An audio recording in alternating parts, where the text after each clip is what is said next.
Let's see, what are there? Click some new buttons here. Perks. Yeah, I'll do that.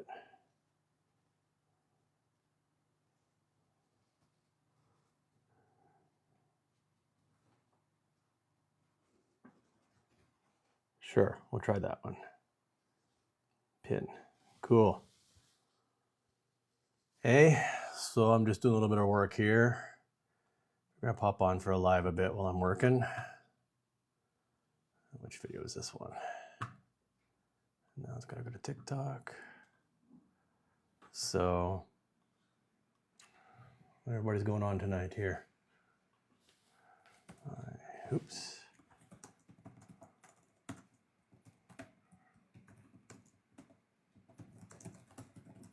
Hey everybody.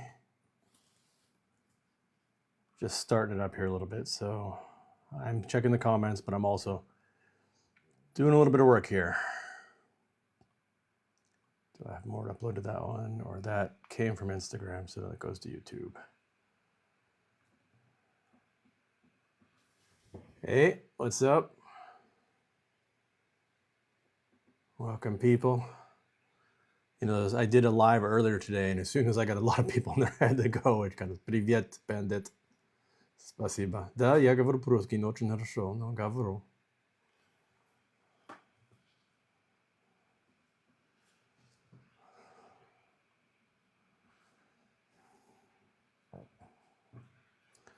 Okay, that video is uploaded. Now the next one. Oh, it's the next one. Okay, so I don't have to upload another one here. Hold on, I'm getting these backwards. Okay, so that one, yeah, that one's done. Now I have to go over a spare room. No, all occupied right now. All occupied, sorry. Okay, so delete this. Oh, let me put the minion on the minion juice. Plan to fight the FBI and come back. I mean, fight. I don't want to live in the U.S. again. I left in 2001. I want to visit my mom and people like that, but to live, no. Nope, no desire whatsoever to live there. Not even on my list. Pretty good, yeah. Life, yeah, feeling better. Getting surgery. Hello, Doge. Got my surgeries. I still have some more surgeries to go, but yeah, I mean, things are looking a lot better. Looking a lot better. I not drag the file over. Okay, there we go. So stoked to see it thriving. Thanks. Yeah, because I mean it was rough. I just posted a video from last year, a memory, and yeah, I mean last year it was so rough. Let's see one. In fact, I'm posting it on Instagram and YouTube right now.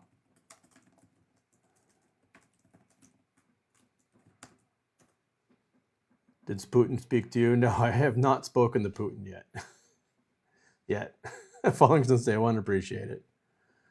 You know, I don't speak about it, but you know, if I had a chance to meet him, I mean, he's a historical figure. Doesn't matter what, you know, I've never expressed whether I support him or oppose him, and I'm not going to talk about it. Doesn't matter. I've talked about certain aspects, but you know.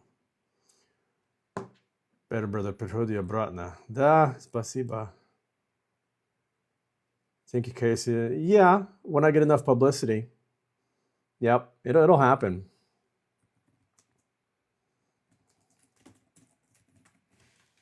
It'll absolutely happen. But I speak to LeBron. Who's LeBron? Vladimir. Who? You mean Putin? I don't get. Tell the Celtic fans are coming to see him.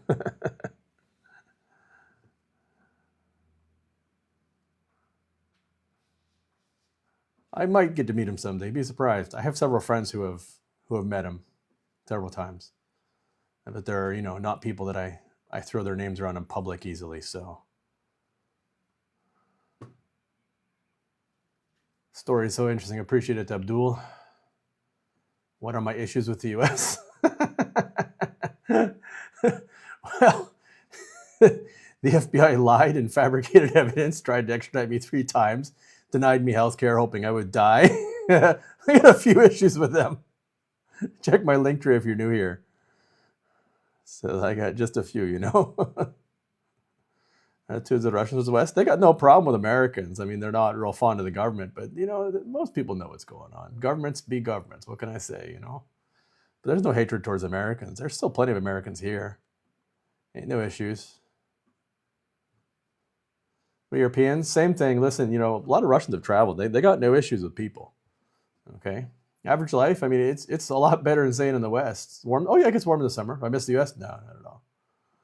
No, go on. I'm not joking. I know a lot of people think I'm running like some weird cosplay or something, but no, it's not a joke. Seen Snowden? No, Snowden, he's got like full-time security and keeps a really low profile. He's one of the few people I would really like to meet, and I hope I will get to meet him at some point. But so far, as of yet, no. But I'd really like to. I mean, he's a hero. He really is. Our situations, some things are similar, but, they're also a lot different. But they've tried to extradite me more times than Snowden, which makes zero sense. Russian banks better than us? Oh yeah, Russian banks are way better. Chicken wings popular? Not really. Snowden's near Moscow. I'm not going to say where he is. I know where he lives. My health is much better. I still have some surgeries coming up. Chicken wings aren't really that popular here, but sometimes I've seen some places with them. But no, not expensive here. No. I mean, food is generally quite inexpensive here. Even for Russians, comparatively, I mean, it's cheaper than food is for Americans, comparatively. And I'm going to be doing some interviews. I met another Russian person today from TikTok, and I'm going to do an interview with him soon. See, I got a new microphone. Professional microphones now. So I had some cheap ones before, and they just I paid like $5 for my previous wireless mics, and they worked okay like at home, but they got interference. Like I would go to somewhere and somebody turned on the microwave and they would just die. I did some Russian food reviews for quite a while, but until I can get my Russian more up to speed, I don't think it's going to interest the restaurants so much. But at some point, yeah, I spent a lot of time doing Russian food reviews and things. I've been to Teremok and a bunch of different places, and so yeah, appreciate the follow the live, guys. Appreciate it. Yeah, I mean, I could do like intro to Russian food. That might be let me write that down. You could so like introducing Russian food to Americans. Yeah, I like that idea. Let's see, intro. I'm gonna write that down. That's a good idea right there. That's a good idea. It's about the U.S. My mom, things like that. Otherwise not really. You know what? I'm gonna move. Hold on. I'm gonna move over here so I can look at the. Oh, hold on.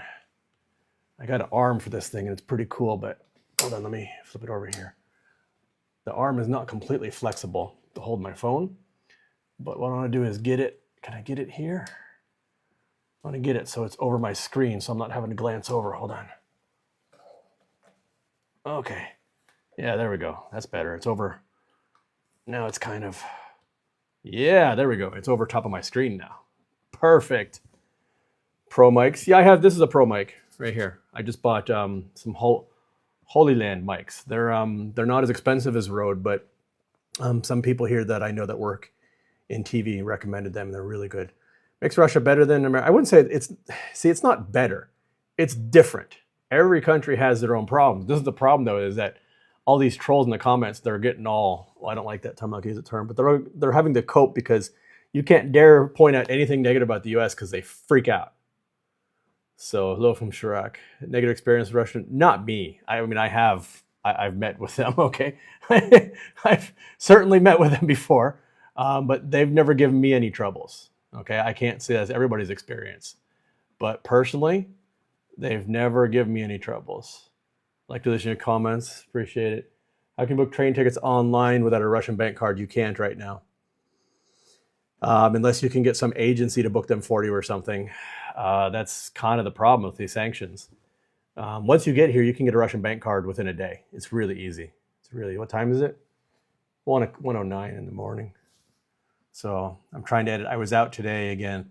And I was walking around, these guys near the zoo recognized me. And then they brought like 4 of the people over and they're like, hey, we know you. My direct family's here.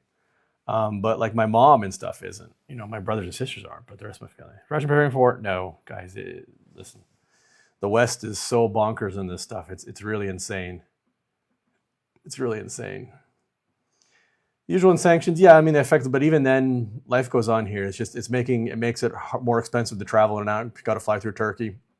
getting money in and out is more, but inside the country, it's really not affecting things. Kidneys much better. Yeah, healthy. I got the most important surgeries done already.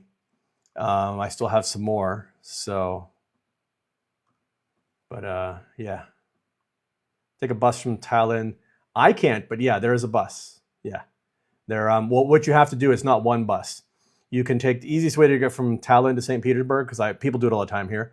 Take the train to, I think it's Narva Crossing, and there's a dam there, and you get off, you walk across the dam, and then from the Russian side, you can get a bus, or even there's a luxury bus. It's like these mini buses, and they hold like 8 people, and you can reserve them, and that'll bring you right here. So yeah, you can actually do that. So yeah, join Telegram, guys.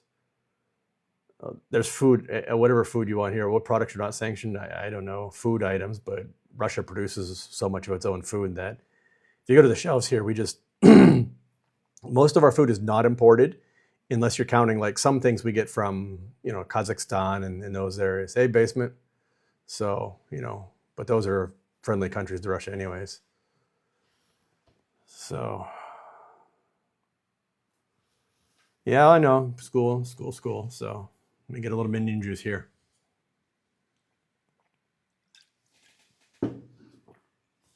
Hey, we could get, let's see, invite. That'd be a good person. Did it? No, I do not have Russian citizenship. Why don't I have? I just haven't applied for it yet. Yeah, Catherine, you mean the propagandist who just made stuff up? Don't insult documentarians by calling that thing a documentary. He modified, he digitally altered audio and video to make people appear to say things they never said, and he just flat out lied. That's not a documentary, Catherine, whatsoever. You should check. I have a chewable playlist which already talks about some of the things he did, and there's going to be a whole lot more things. Apps like DoorDash, yeah, Yandex Eats, and a bunch of other things like that. So yeah, we absolutely do. Hold on a second. Ugh. I just need to go open the window because it's getting hot in here. Yeah, Yandex. I don't know if we have any others, but yeah, there's couriers that run all over the town with food. You can pretty much order anything you want to your door. I had to get a part for my phone the other day, and it cost me $3 to get it delivered in an hour. So that was pretty cool. Want to visit Russia? Well, just come visit. Just come visit. You can get a visa here really easily. Hold on a second. Let me just plug the charger back in. And then I need to flip this. Well, I need to flip this around here. Are we getting a guest? Hey there. Hey. I'm late. How are you, Chad? Hey, I saw you online, so I got a new setup here. Oh, nice. I do too. So, how up to date are you on my situation? A lot of your videos.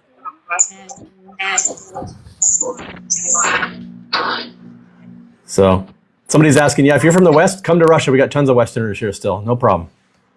The last thing I update is that I know that You're cutting in and out. Is that something on your end, or? I don't. Hold on. She's going to check something. Can you hear me okay? Better, but it cuts out sometimes. Let me put my headphones on. Yeah, let's try that. It sounds like what it is. It sounds like if you're from the West and the guys come, we got tons of foreigners still here. No problems. They're very welcoming to Westerners. Is that better? Oh, yeah. Yeah, a whole lot better. Yeah. Okay.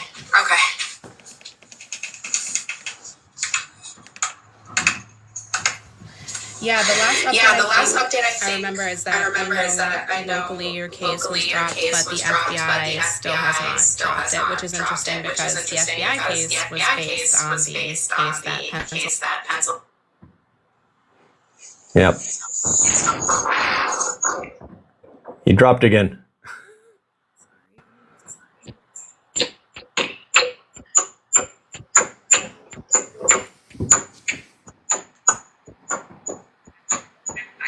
Okay, she's gonna try something else here.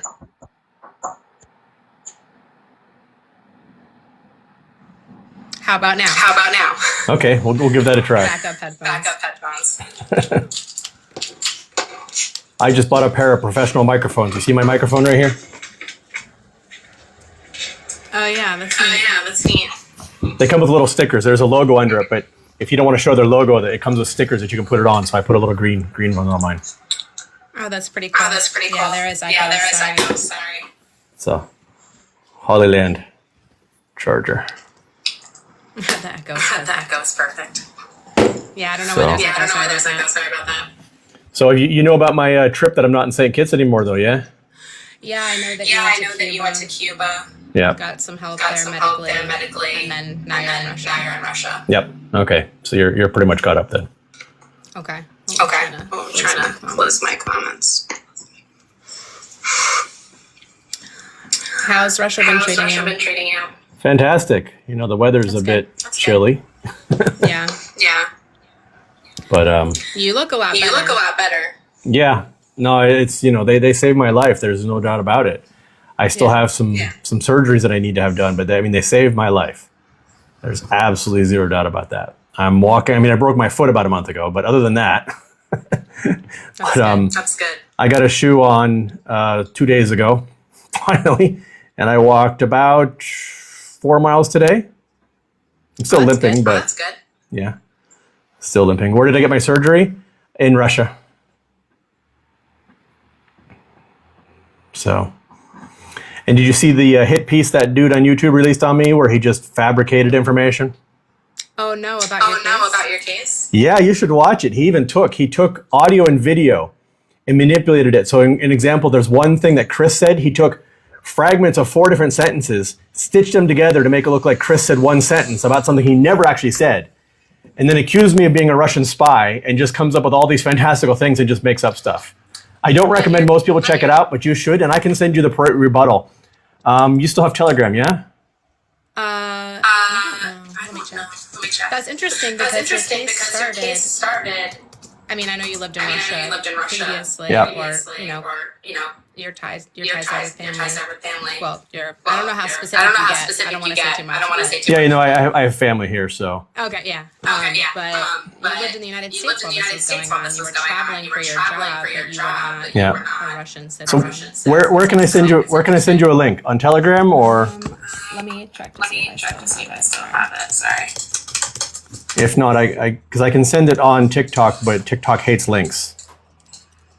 What kind of surgery? I had some more kidney stones removed and some other procedures, neurological and other. I'm just gonna download it again. Okay. Yeah, and I'll send you this link, and then you can watch this because it's a rewatch of this guy's stuff with me debunking. And I have a whole playlist here on TikTok about some of his stuff too. So. Did he go through any of your court documents at all? 'Cause He did this on purpose. No, he worked with me for a year and pretended he was on my side and then turned around and shafted me at the last minute. He had every court document. And then he presents things like this court document. When you watch it, you're going to be sick. You're going to be sick. So I'm going to send you, I have a private copy here where I debunk it. That's what I want to send back to you. That's just weird. I don't know. He's looking for clout. And the thing is, he's Johnny Harris's former producer. And so I trusted him because he used to work for Johnny Harris. And I think this is why he doesn't work for Johnny Harris anymore. I don't know. At least for me, I don't really care what country somebody lives in. If something's happening to them, that's an injustice, I'll gladly cover the case.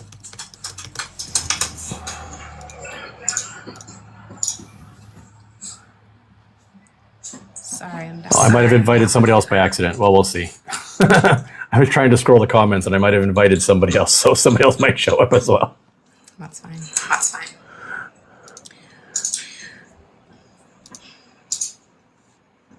Or if it's easier, I can probably send it on Twitter or something. Whatever works. Yeah, you can send it to me on Twitter. Okay, let me load Twitter. I don't use Twitter much, but I have it available here, so I think I have you there. So if you ever decide you want to do a follow-up, I don't see where. Do you not have spaces in it? Let me try. It's at FFPod. I found it. Yeah, find it. Okay, I'll send you a message there. But if you want to do a follow-up, like how I got Russian asylum and all that kind of stuff, you know. Yeah, that would be an awesome episode, I think. Because Jack, not the YouTube Jack, but Jack Lawrence in Australia, he's a professional he worked on TV and he produced a podcast, and it was #1 in true crime on Spotify for 10 weeks. Yeah, I saw. And then I hit number 8 on Apple. I hit number 8 on Apple of all podcasts for a while too. Oh, Alexis. Okay. Thanks, Alex. Yeah, I was trying to scroll the comments and I invited somebody by accident, so I appreciate that. So when you get a chance, watch it. It's I don't remember how long. It's like 2 hours or something because it's me. Well, you'll see the comment at the beginning of the video when you load it up. I don't even know who this person is. Oh, they have a decent following. Yeah. Well, he does now because he got 4 million views off of lying about me. And the thing is, if you try and correct him in his comments, he deletes the comments. Anyone who tries to correct him, he deletes the comments and blocks him off the YouTube channel. I wish I could say that that's not common in the true crime community, but I see it all the time with people that I work with where people will take their case and completely flip it and ignore the document that they received to make it sensational. That's exactly what he did. But he could have had a better documentary, could have gotten more followers if he had done the real story. Yeah. Yeah, I'm sorry. I know that echoes really bad.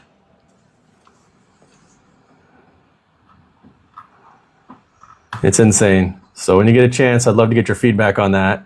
Oh, did you hear about what I did last night? I drank 4 bottles of Minion juice, which is what we're going to call it on TikTok because you know the rules here. Let's just say it's yellow. See, it's Minion juice. Clearly Minion juice. It's Kevin's special recipe. But I drank 4 bottles of Minion juice, and then I called the FBI Pittsburgh office and talked to them for 40 minutes last night. Oh, I did see that. Somebody suggested to, I know, I'm sorry, the echo's annoying. Somebody said to drop out and come back in, so let me try that and see if that fixes the echo. I wonder if the echo's from my side. Maybe because you don't have headphones on, I don't know. Hold on a second, let me try, hold on a second, let me grab my earbuds, let me try. Okay. Hold on a second. Let me try earbuds and see if that makes any difference. Is it paired?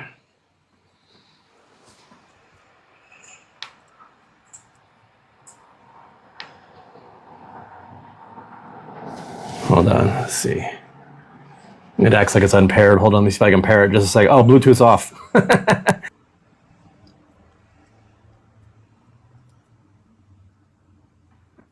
Okay. Oh, I can't because TikTok says Bluetooth headphones are not supported. Huh. Oh, I don't hear an echo it's working. anymore. Oh. Yeah, okay. no echo. Then it was me. Okay. I guess it was me, guys. Yeah, I don't hear an echo anymore. So yeah. Okay. So it says Bluetooth headphones, but I'm using a mic plus headphones, so I guess that'll fix it. Awesome. Yeah, I don't hear myself anymore, so. Okay. Okay, cool. Yeah, sorry, much guys. better. Sorry. That was my fault then. No worries. It's a Minion juice. So, is it made out of potatoes?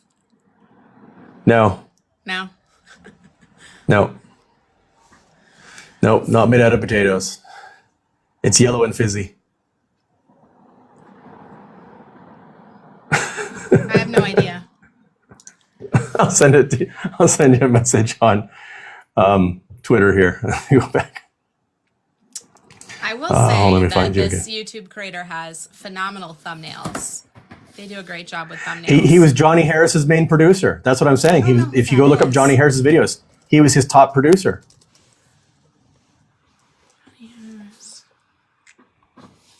I don't know who any. My favorite comment is somebody today said he looks like a washed up 80s porn star. Johnny Harris? No, this guy. Oh. Oh, I see his Johnny Harris. glasses. Yeah.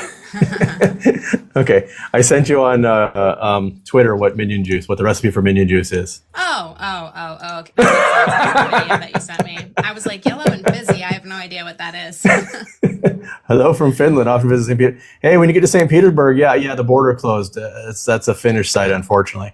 And the thing about the Finnish border, the reason it's stupid to close is I know they're saying immigrants, but the cargo trains are still running. They could have left the passenger trains running because no one's going to jump on it was a high-speed bullet train. No illegal immigrants are going to be jumping on a train going 200 miles an hour. So they could have let it go through because even when the train did go through, it didn't stop at the border. They had Finnish immigration people on the train, and they would come on the train and check your passports while you're in the train. So there's no reason for Finland to close at least the passenger train. So that's just, Finland's playing games. I know both sides are playing games here, but there's no reason for Finland to completely close the border like that. There's no reason. Tough times. Yeah. So what were we talking about before we got distracted with minion juice and echoes? Oh, you called the FBI. Oh, the FBI. Yeah. So I called the FBI last night, and nothing like earth-shattering happened, but it is hilarious. I called them. First of all, I told them my name was, because they require you have to give your name. And so I said my name was Monty Burns. You ever watch The Simpsons? Yeah. So, and then when I finally did get through, she's like, because it says, please enter your 10-digit phone number. And I'm talking to the phone. I'm like, there is no 10-digit phone number. I'm calling internationally. So when I finally get through, she says, well, if you don't have a 10-digit phone number, what country are you calling from? And I said, Russia. And you should have heard the pause on the phone. It was literally like, I wish I could have done a video call, because if I could have seen her face, she was just one of those that is like, just paused for a long time. Interesting. Let me escalate this call. So what I'm gonna do is, they can technically charge you, because in the US they can charge you for lying to a federal official. So if you lie even to a postman, they can charge you. But what are they gonna do to me at this point? They've already charged me. Like, if they charge me with lying to a federal official or pranking the FBI, do you know how much publicity that would give me? Yeah, go for it, Chad. Let's see what happens. Just go for it. I'm gonna call them back at some point. Probably not tonight, because I still haven't edited the video because it's 40 minutes long. But I'm going to call them back and give my real name. You're like, oh, yeah, my name's Chad Hauer. I've been in a coma for 10 years, and I just woke up, and somebody told me I'm wanted by the FBI. Can you tell me if I'm wanted? Because they won't tell you. Here's a funny thing. In 2009, the FBI couldn't shut up, about my case. And then we had people emailing them in 2022, and I have the emails right here, where they said, it's an open case, we can't comment about it. But now the Sun newspaper has an article ready to go on me, and the FBI will not even answer them if I'm wanted or not. It used to be, they said, it's an open case, he's wanted, we can't comment on it, after not shutting up. And now they won't even confirm if I want it or not with the paper, because they know the paper won't run with it. And they're doing this to me on purpose. So I'm going to keep going after them so hard. So if I call them and I record a video and say, you can't, because what they told, first we had a friend call. And they said, well, we can't tell if he's wanted or not. If he wants to know if he's wanted or not, he should go into his police station and ask them. Like, yeah. So I'm thinking about taking that recording and walking into a Russian police station with my asylum passport and saying, maybe I can get some friends. I know some people that work with the FSB. Maybe I can get the FSB to participate. I don't know. Wouldn't that make a great video? I doubt they would, but the police might. It's so disappointing. Who is the assistant state attorney, Eric? What's his last name? I know his first name was Eric, but I don't remember off the top of my head his last name. Which one are we talking about? The one that prosecuted your case. Oh, Christian Traybold. Oh, Christian Traybold. No, Christian. There was an Eric. Christian. Okay, close enough. There's an Eric Holder that signed off on my extradition request. Eric Holder. Okay. It's just crazy to me. I mean, we know the reason why they won't drop the case federally is because that would mean that they would have to admit that there was no case to begin with. But the fact that the basis of the entire case was based on the state of Pennsylvania, which has absolutely nothing to do with your son and your custodial agreement, they dropped the case and they were like, yeah, we don't have a case. And the FBI is still like, nope, you're still wanted. Is just, I mean, it makes sense to me, honestly. I'm not surprised, but at the same time, I don't know. And I don't think you've been in the loop on the other things too. But we could never figure out why they started this, because they would never try and extradite somebody 3 times over extradition. We uncovered some more documents. It's pretty clear they're coming after me because they wanted me to work for them now. And that's become pretty clear. I cannot fully prove it, but I have so much smoke pointing at that now, because we found out the FBI was involved in June of 2006. Well, that's early.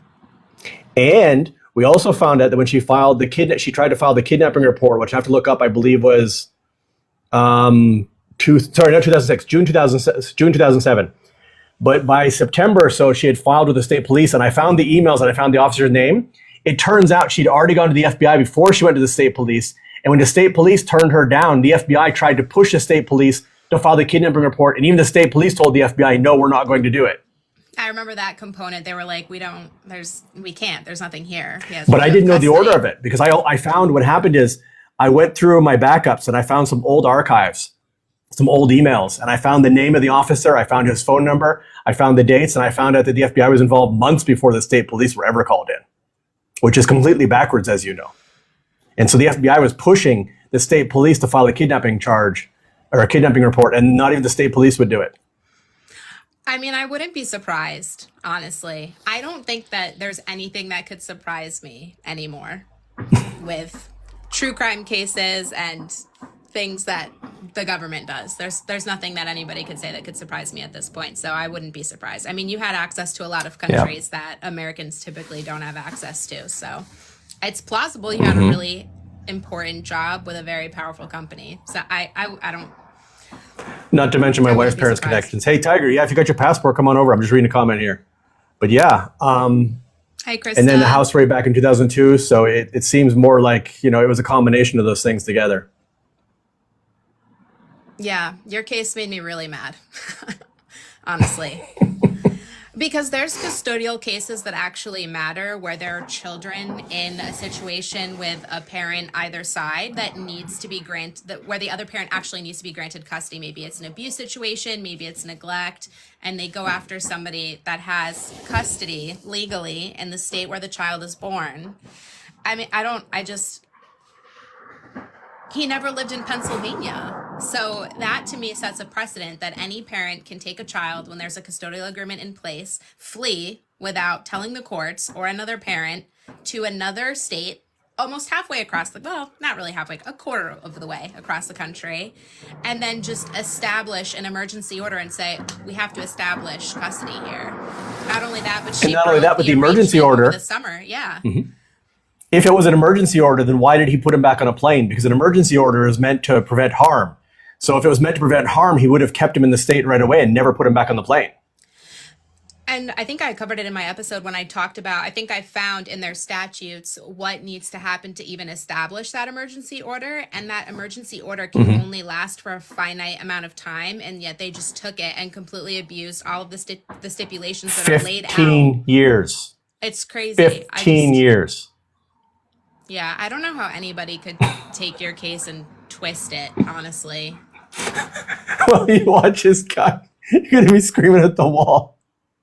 It's insane. Tell you what would be great is if you want to make a follow-up video, because I've got so many things going on here. I've been producing a follow-up video, but I haven't had time to go through. If you look at my playlist on him on TikTok, you'll see what I've done about him.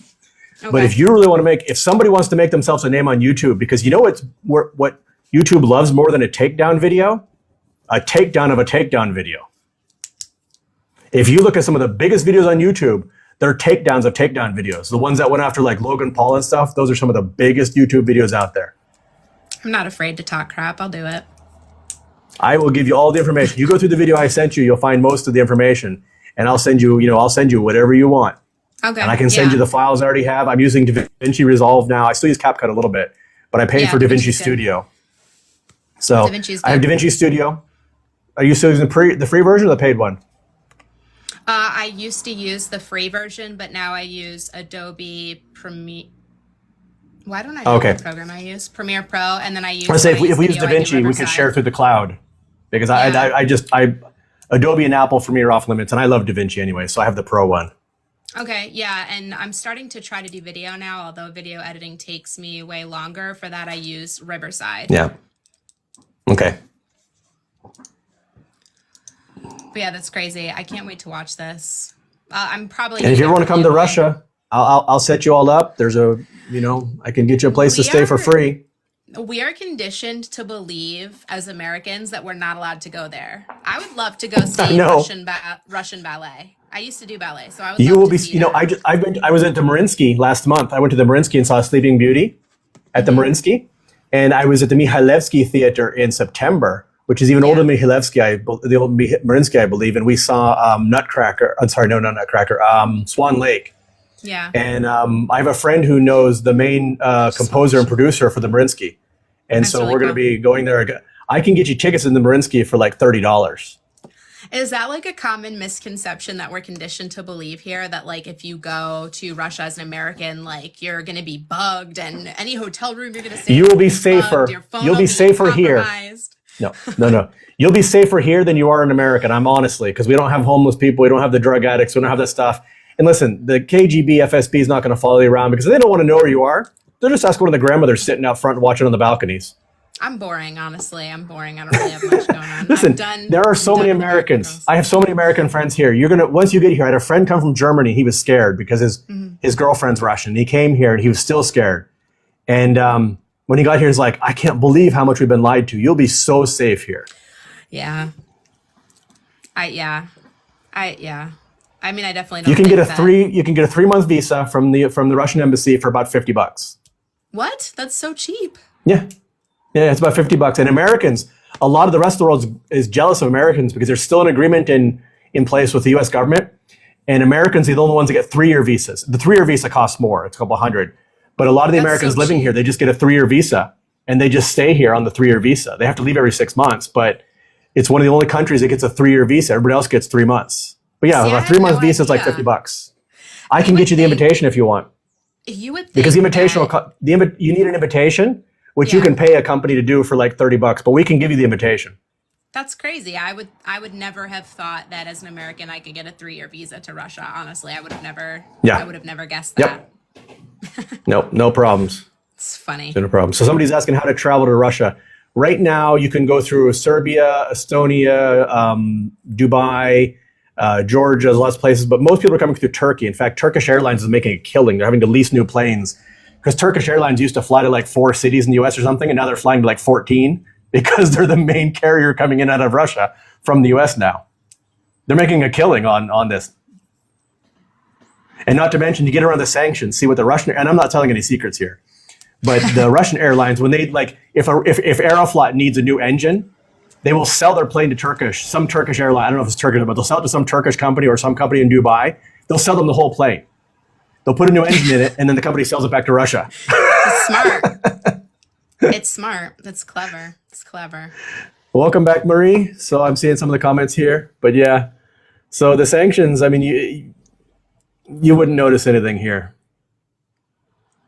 It's so funny because like I said before, I would assume that as an American, I would like be automatically flagged. We got to watch this person. No. Let's bug their phone. Nope, not at all. You'll be amazed at how free you will be here. I mean, you'll just be amazed at how safe it is. I mean, right now it's 1:40 in the morning. I could walk out right now on the street and, I could go down to the train station and be perfectly safe. There won't be any drunks. There won't be anybody. And I go to the biggest train station here. No problem. I can walk right down the main street. No problem. I go out before I broke now my foot's better, but I go out. Sometimes I'm still out till 2 or 3 in the morning and I walk home sometimes. Sometimes I walk 2 or 3 miles home just because it's a nice night. Nobody bothers me. It's perfectly safe. I would not here do you that can. here. I would not do that here personally. Here you're perfectly safe. Perfectly safe. There are, I mean, I go I ride the subway all the time and I often see, 9 and 10-year-old kids riding the subway on their own. Oh, that's no awesome. problem. Good for them. Yep. Yeah, the only thing I think that would bother me is the colds. Well, it's it's summer's coming, so I mean it's going to be 70 degrees on Monday again, and then once we've had a late winter this year, but summers are fine here. Summers you'll be 85, 90 degrees. Ooh, that's nice. That's nice. And we have white nights coming where the sun basically is up 23 hours a day pretty soon. Really? Huh. Mm-hmm. Gotta buy some blackout curtains for that to be able to sleep. Yep. We're the farthest north city in the world with more than 1 million people. That's really cool. Yep. That's really cool. You should take a look at some of the pictures. Just Google St. Petersburg white nights or something. I've actually never heard of that. I'm gonna Google it right now. Let's see. Yeah, it's gonna amaze you.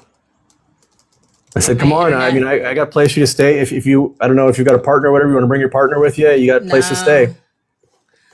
Watch my maybe you'll find one here. I'm searching for Russian stuff. Now my internet's going to stop working. I'm just kidding. Oh, maybe you'll find a nice Russian partner here. Oh, wow. That's really beautiful. I've never heard of that. Uh-huh. Yeah, I know like the art and culture in St. Petersburg is great. I'm definitely jealous of that. Oh, yeah.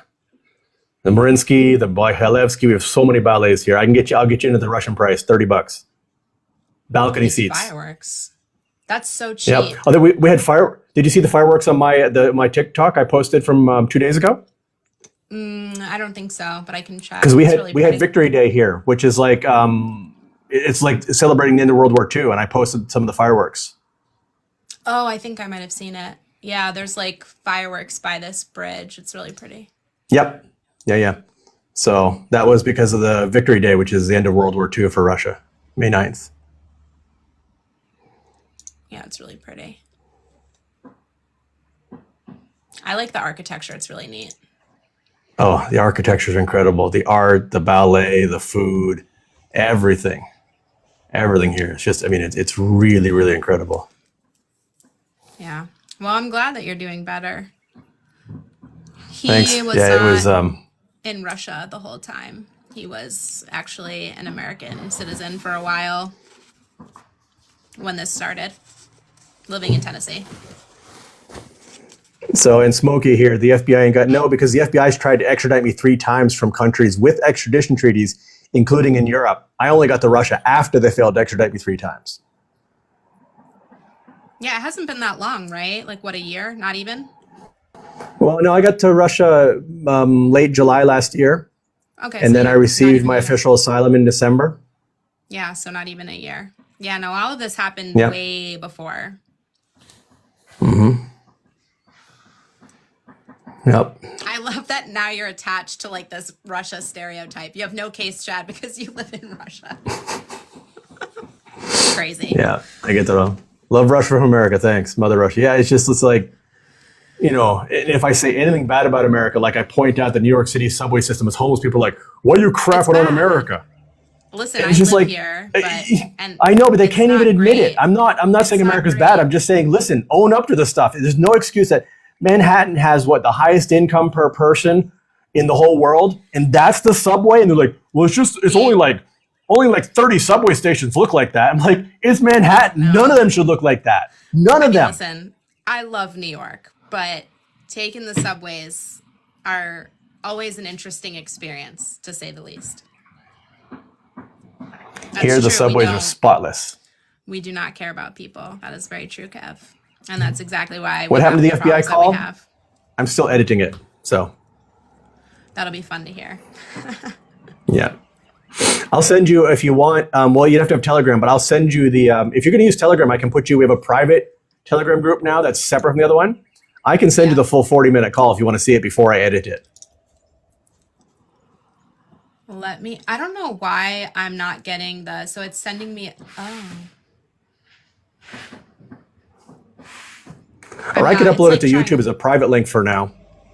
I'll figure it out when we get off the live. I think I have to re-download Telegram on my phone, and then it'll send me an authentication code, which then I can enter into my laptop. That's what you have to do. I think that's what the problem is. So I'll sort that out after.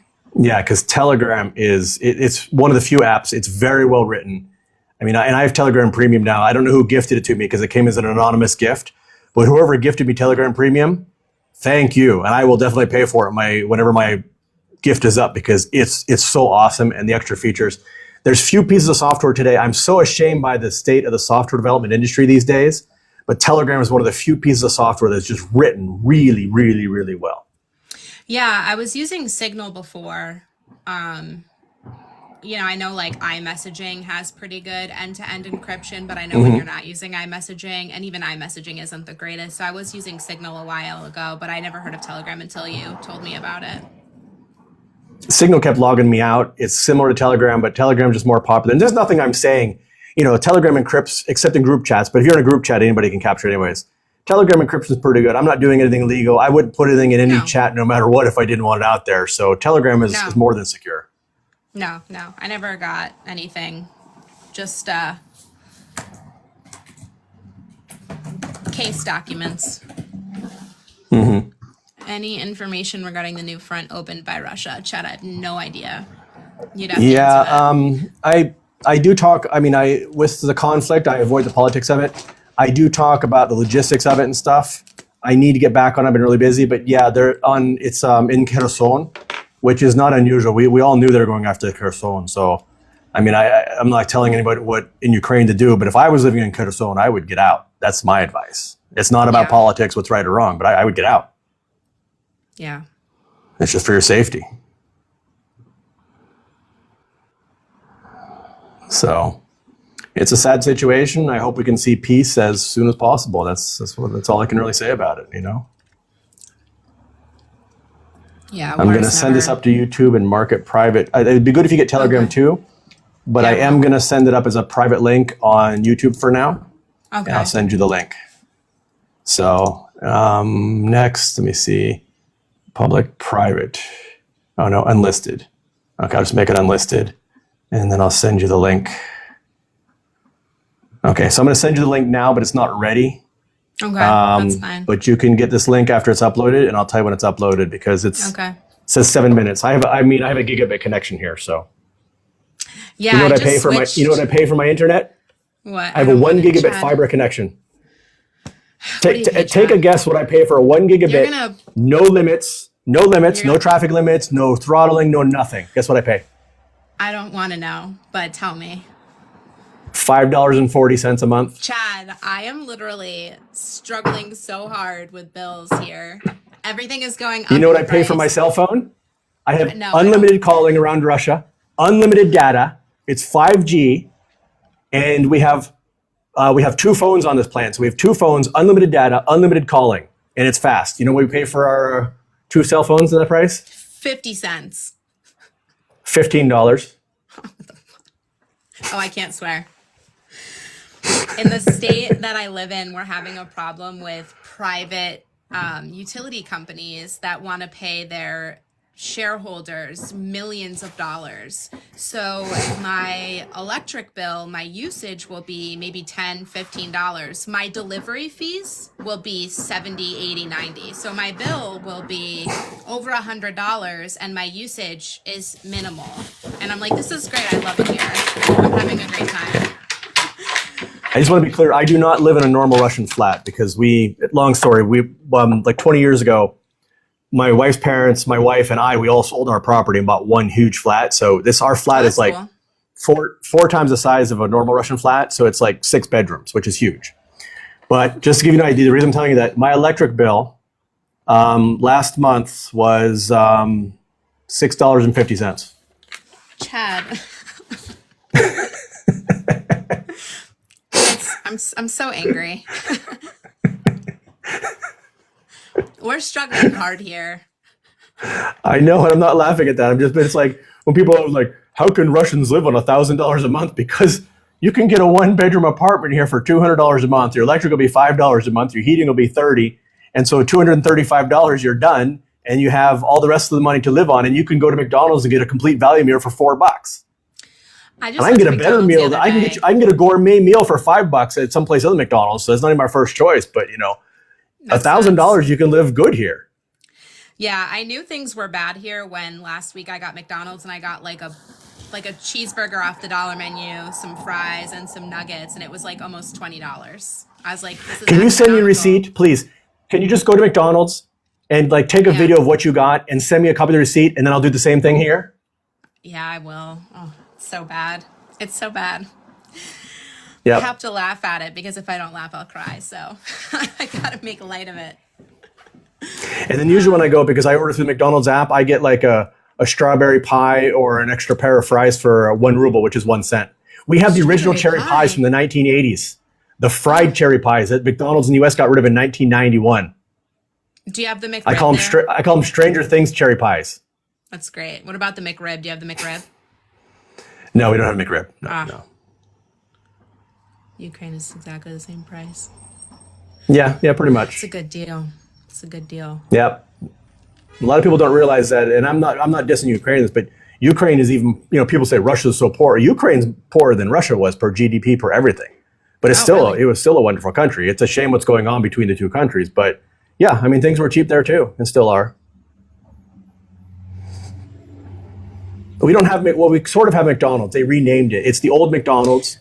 We pretty much have the same menu, but it's independent now. It's called Vkusny Tochka, which means, technically it translates to tasty, period, but it's more like very tasty. There isn't really, Yeah, because I was going to say, didn't McDonald's, I thought I saw something where McDonald's like shut down when the war started. I didn't know if that was They just left. They left and basically sold, the franchisee here continued to operate, just they call it something different. Smart. And then McDonald's has a right to buy the franchise back within 10 years or something for a certain amount of money. So they're hedging their bets that, $3 for electricity. That's awesome. Yeah, takeaway is the same. Yeah, that's what I've been trying to tell people. The average person in Russia can actually have a better quality of life than in the US. The average person, okay? Because healthcare is free here. Education is free. And even if you have to pay for your education, it's cheap. I have a friend that I met today, and he didn't qualify to get into one of the universities. He's going to become a doctor. He'll be a doctor in a month. So he had to go to school for 8 years.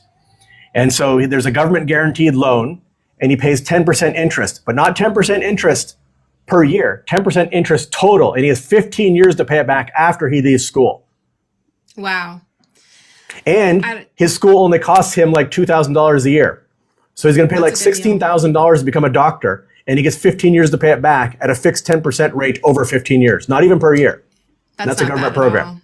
Yeah, it's compounded interest here. Take out a loan at 17, 18 for all of this money, a government loan, and then the government is just going to add this compounded interest every single day until you die. It's great. Good times. Hey, I saw this video. I went to the hospital recently. Oh, go ahead. And I went to a government hospital. Ambulance came. Doctors took me in, patched me up, did x-rays, everything. Didn't cost me anything. Zero. People here call the ambulance. If your child is sick, like it has the flu, you can call the ambulance here. And they're not going to come if they have emergencies. They might be like, okay, it'll take a few hours, but they're going to come. The ambulance drew blood when they came here. They came up the stairs. They did everything. And yeah, I mean, the ambulance, people call it. Some people abuse it, but you can call the ambulance for minor things here. I mean, people do that here too, but I refuse to go to the emergency room. I think my copay for the emergency room, if I take myself, is $500, and I work for a really big health organization in this country. And so if I go to my hospital that I work for, my copay is $500. I pay zero. The link that I sent you, by the way, I did upload the video, but it says that it has 54 minutes left to process it. On Twitter? Yeah, I got it. Okay. Yeah. So you can check it after an hour. Okay. Don't share it or anything, but it is very long. But after you watch this, can you just send me your reaction to the video? Because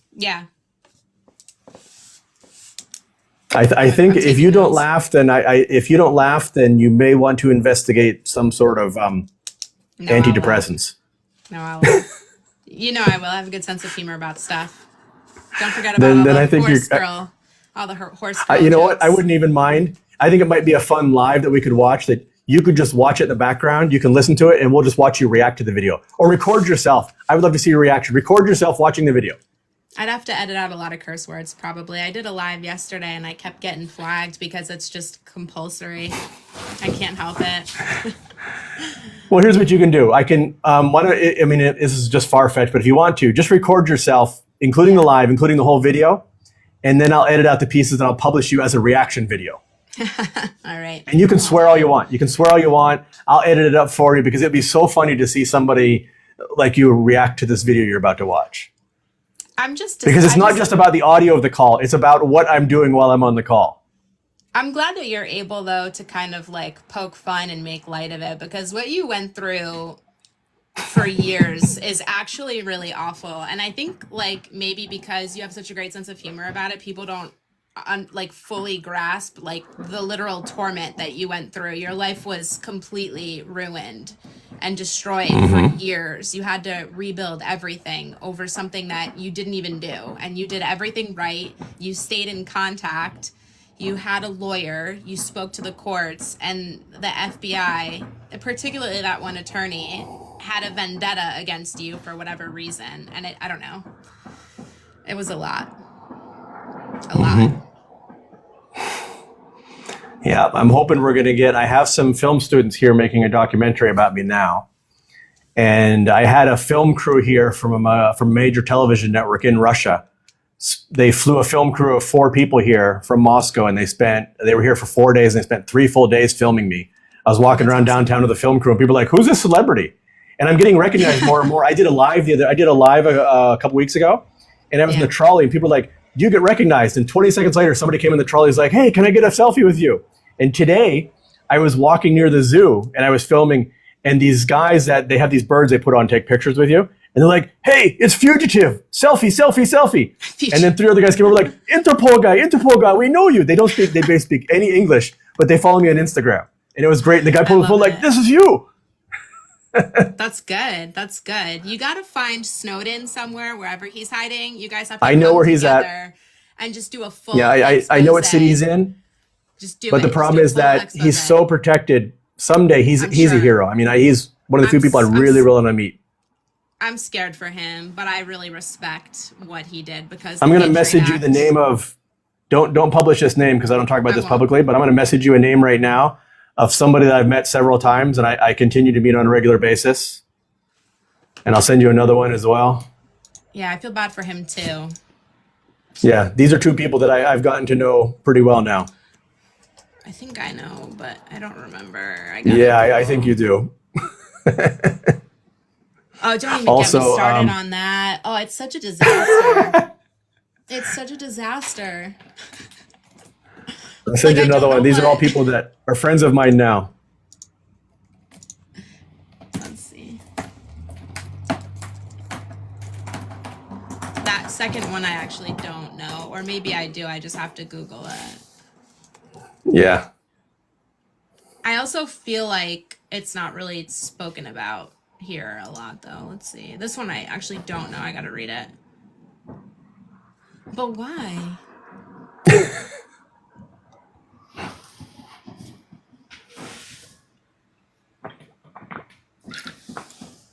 Oh, that's so stupid. Come on.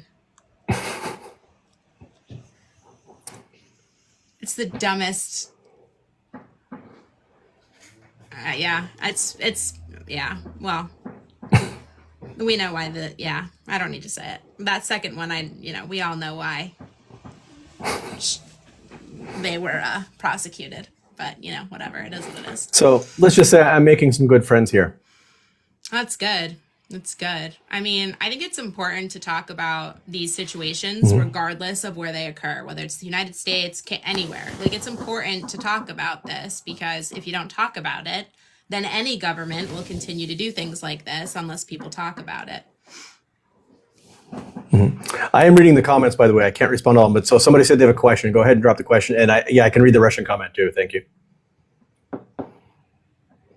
Yeah, Yaroslav. Yeah, I've met him several times. He's been to my house. We did collabs. He was here at my house a couple months ago, and I was with Yaroslav last weekend. On Friday and Saturday, we hung out. And I made a couple videos with him. But that's not who I was talking about with the other guest here. But yeah, I know Yaroslav. Yeah. He and I talk most days.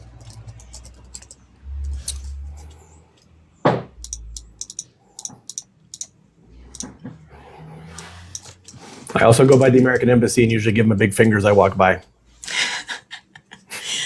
Some of us are normal people, Chad, that just want to work, live our lives. Be I was. Problematic. I know. I get. I it. was. Anybody. I was. Having anybody. I was nervous to cover your case, especially after what you told me kept happening to you. I was waiting for it.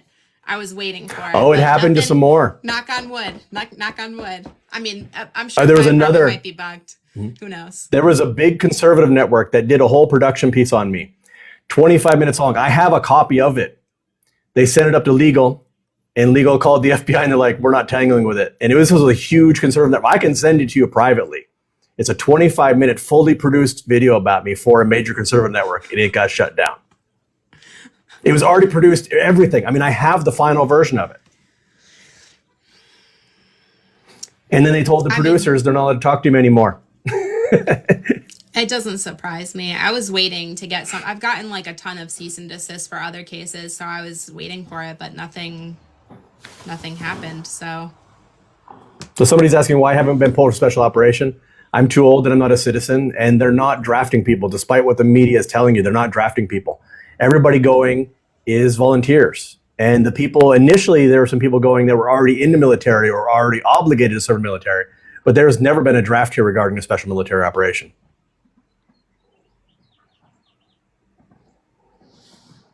It's just that propaganda. People don't realize how bad the propaganda is in the West. They just don't realize how much of your news is crap, especially when it comes to Russia.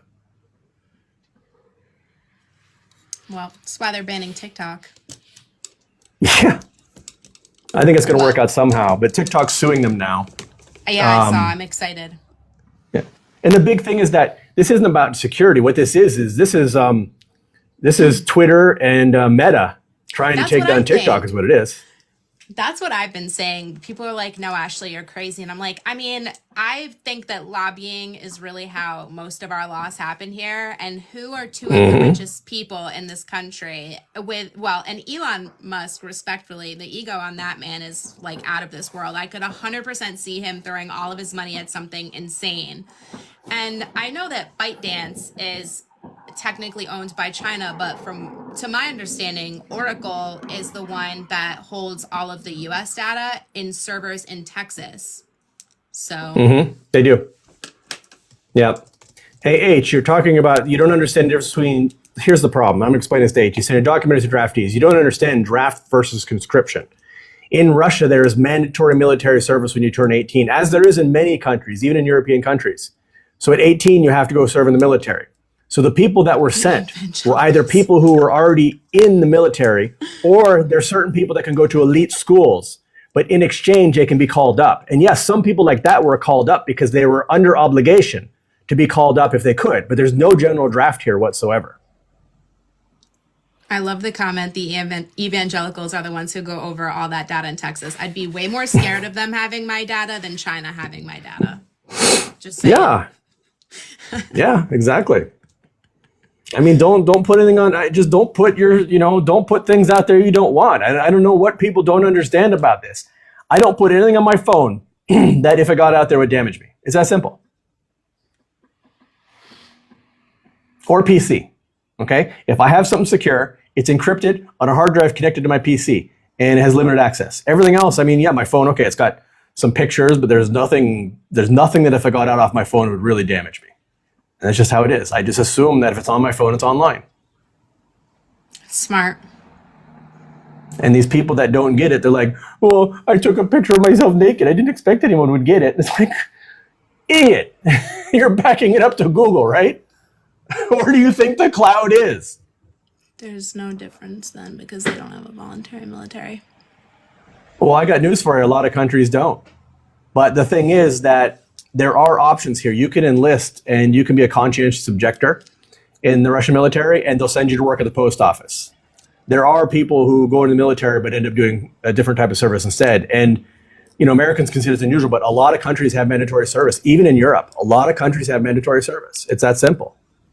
I mean, it doesn't matter whether they're supported or not. It's just not a Russian thing only. A lot of countries in Europe have that. Yeah, there are people getting sent that don't want to go, but there were also people who went to Vietnam who didn't want to go. There were people sent to Afghanistan and Iraq that didn't want to go because they enlisted in the military because they needed money for schooling or healthcare because it wasn't free in the US. And they thought, oh, the US will never go to war. And then boom, 9/11 happened and they invaded a country that never had anything to do with weapons of mass destruction. Ask how many people who were in Iraq and Afghanistan who did not want to go. I have family members who went over there and they did not want to go. No difference. Yeah, I have not really a friend, but somebody I know from college that got a Purple Heart in that war. Sad. Wasn't it called Operation Desert Storm? It was an operation too. It was a special military operation, Desert Storm. The U.S. Congress never declared war. That was not a war.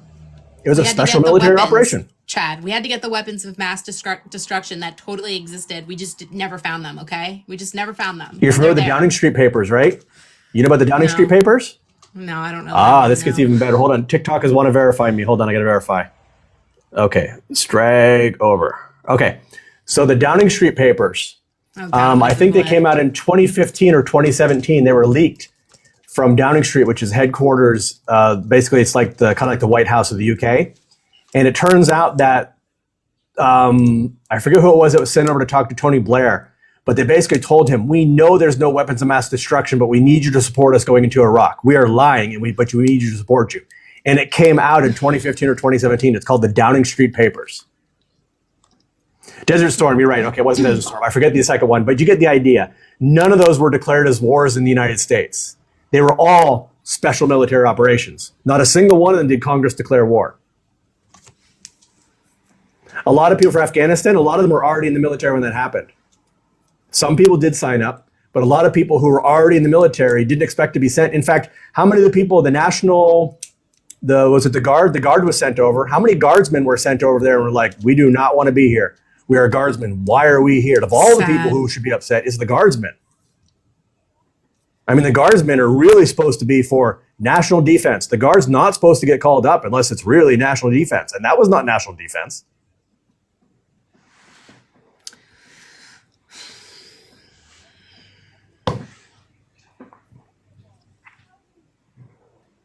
On May 22nd, they already, in fact, did you see that part? There was an assassination plot against Zelensky, and 2 of his top generals were involved. And the reason I want to bring this up, and again, I'm not trying to be anti or pro-Ukraine, but a lot of Ukrainians do not support continued fighting. They want negotiated settlement, which means something along the lines of, okay, Russia keeps Donbass and we stop fighting. A lot of Ukrainians do not want to continue to fight. There are 11,000 people who left into Serbia or something. I can look at the other day, but Ukrainian men are fleeing like crazy out of Ukraine because they don't want in this fight. They don't want to give up their country.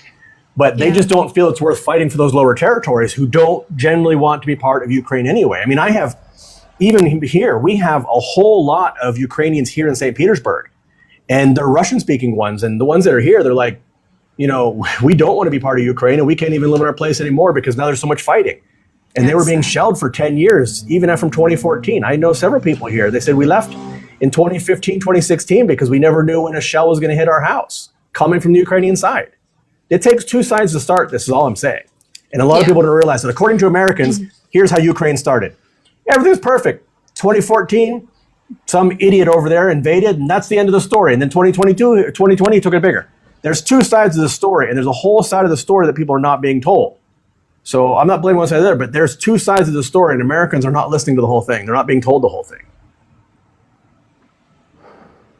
And how many more people are going to die? Let's just give you another hypothetical thought example. Crimea. Crimea is never coming back. It doesn't matter if it should or it could or whatever. Crimea is never going to come back to Ukraine. Okay? But let's just hypothetically say that Ukraine continues to fight and they lose 100,000 soldiers and 100,000 civilians trying to get Crimea back. Then what are they going to do? Let Crimea have a referendum? Because Crimea will absolutely vote to join Russia. There's no doubt. It would be like as if, I don't know, say California took over the northern state of Mexico and they fought back and, they were like US and then Mexico got it back. I mean, they're not going to come back. It doesn't matter what anybody says is right or wrong. How many more Ukrainians and Russians have to die in this battle for something that's not going to change? That's my point. It doesn't matter who's right. It doesn't matter who's wrong. It matters how many more people are we going to throw into this thing, into the meat grinder from both sides to really change not much. They're better off sitting down and saying, okay, we don't like it, but we'd rather give up this land that we've already lost. It's 20% or whatever, instead of losing 100,000 more people. That's all I'm saying. Yeah.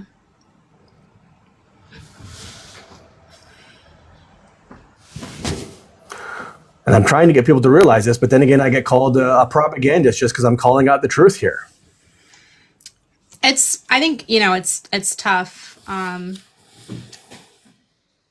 People, I think, just have points of view based on things that they've seen, and I don't know. It's a tough subject either way. Mm-hmm. I know, but I think we just need to focus on resolving it as soon as possible so people can stop dying. 100%. And forget about who's right and who's wrong. And I've told people this before. It's like when there's a bar fight and the police come in, they don't figure out who's right and wrong. They stop the fight. Yeah. And then they figure out who's right and wrong. And right now, nobody's trying to stop the fight.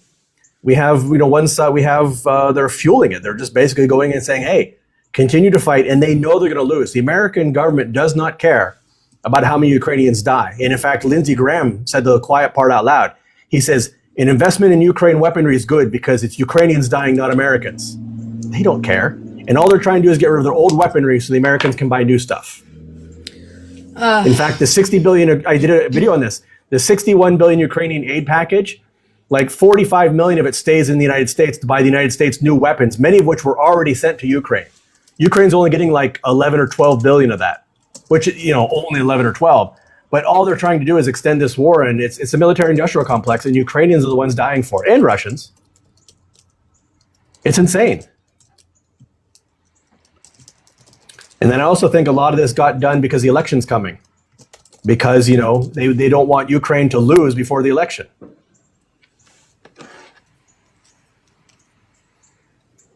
Yeah, I think that's a good point. No one is trying to stop to fight because a few people are making a whole lot of money. Yeah. Yep. You might want to buy stock in Raytheon and McDonnell Douglas and Boeing and look up where the money's going. There was a chart, and I think I posted this one too, where most of the money is going, and it's like Boeing. Yeah, I know I posted this one. And actually, my source for this was a Ukrainian source. So I post things from both sides. It was from a Ukrainian source, and they basically tore it down, and they said, 75% of the aid package never makes it to Ukraine. It's going to Raytheon and these companies to build new weapons for the United States to replace the old weapons that they already gave to Ukraine. Already gave. In fact, something like $4 billion is going to upgrade American forces in Eastern Europe. Like, in Germany, like it's going to like Ramstein Air Force Base and things like that. It's just insane. Yeah, the whole China-Taiwan. I tell you, that concerns me much more than the Ukrainian issue, or even more than the Israeli issue. The China-Taiwan is the one that kind of keeps me awake at night. I think that's really concerning. I don't think they're going to move in the next few years, but 5 or 10 years from now, I don't know. Yeah, and the Ukraine package was tied up with the TikTok ban too. You know about that part, right? Yeah, they sandwiched it into the Israeli and Ukraine bill to send them money. They sandwiched it in because they knew that it was going to pass. That made me so mad. Mm-hmm. I don't have words. I don't have words. All I can say is I'm mad. Should be. I wish more Americans were mad. I hope some of my videos make Americans mad. I'm not trying to piss people off. I'm trying to wake them up. That's why most of my videos, I don't offer an opinion. I put facts out there and people make assumptions about my opinion. But if I have an opinion, I will say, I'm giving my opinion or make it clear. Otherwise, I just throw facts out there and I want people to see what's going on and hopefully discuss it. Yeah. The Nord Stream pipeline is something that's really interesting to me because Russia had already turned off a lot of the gas, saying there were technical problems on the Russian side. And Germany didn't want the pipeline turned off because Germany is really suffering big time. And there's only a couple of countries that really had the capability to blow up a pipeline at that depth. So who do you think it was? Russia didn't want to blow it up. Germany didn't want to blow it up. Who else might want to blow up that pipeline? You think it was Ukrainians in a sailboat? Because I don't. Sailboat. Well, that's the theory that they're throwing around. It's like, there's Ukrainians in a sailboat who are Listen, guys, this was a pipe on the bottom. You're not going to get a few guys in a sailboat to blow this thing up. So, the U.S. opposed. The U.S. was fighting Germany from building Nord Stream 2 from the beginning. I mean, at one point they were even I can't call it sanction, but they were putting measures against Germany to stop them from completing Nord Stream 2. And then when it was about to be completed, it magically exploded. I'm just saying, NSA and MI6, somebody says here. Well, I think more like CIA and possibly MI6, but yeah. Because who would benefit? Neither Russia or Germany benefits from that pipeline blowing up. Neither of them. I don't think people realize how bad Germany suffered last winter. How much they had to build that liquefied natural gas port. It cost Germany a ton of money to do that. A ton of money. And then they sucked up the gas supplies from other poorer countries. And then Russia just exported their gas to those countries anyways, and those countries had to suffer to pay more for it.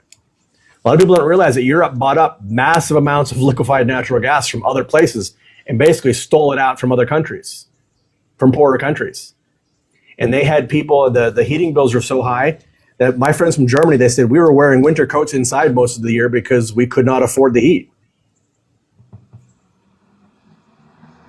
Finland news from the pipe stopped when Russia could no longer credibly be blamed. Yep. In fact, it was at Sweden or one of the countries was performing the investigation, and they just mysteriously stopped the investigation. They just stopped. They said, we're going to get to the bottom of it. They spent months investigating. They're like, we're giving up. Did they find something? Sweden wasn't Sweden. They were the ones who went after Julian Assange too, right? And I may be wrong in this one, but I think Sweden was the one that participated in rendition flights out of the Middle East for the CIA. It was one of the Nordic countries, and I'm pretty sure it was Sweden.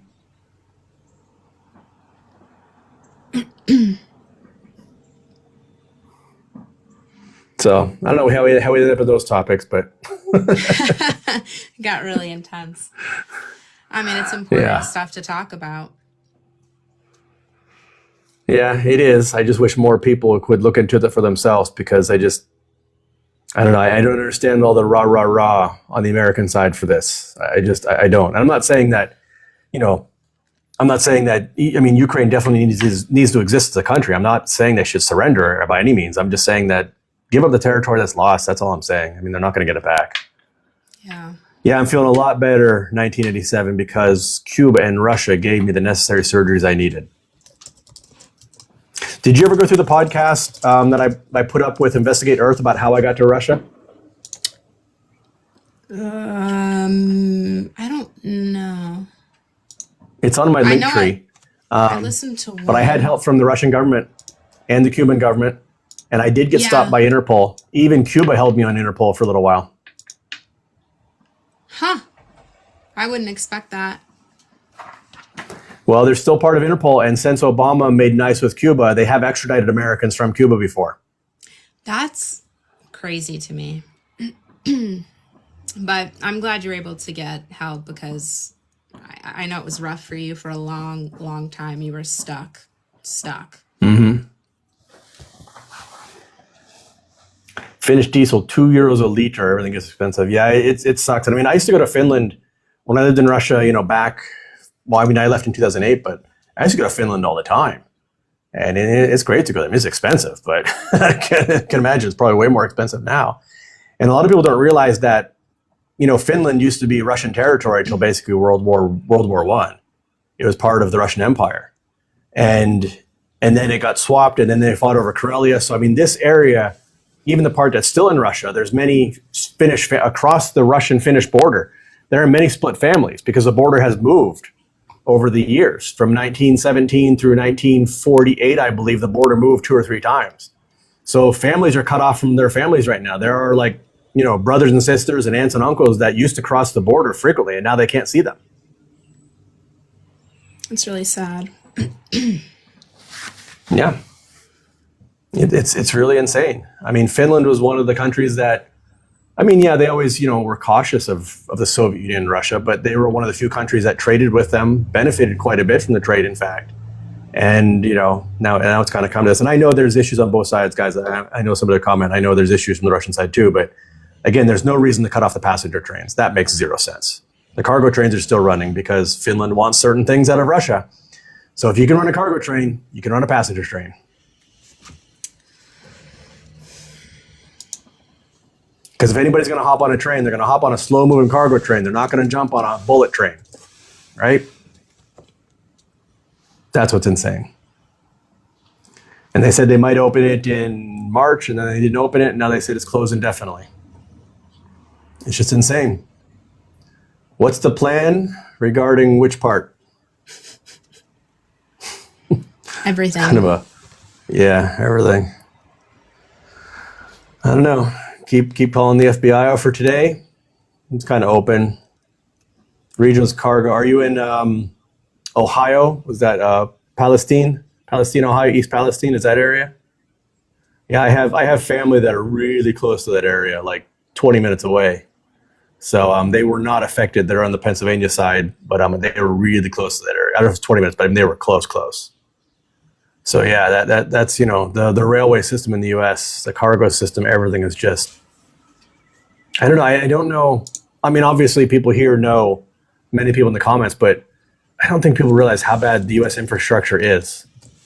In Russia, so people are like, "Oh, Russia's such a crap hole," but you know what? Our trains run.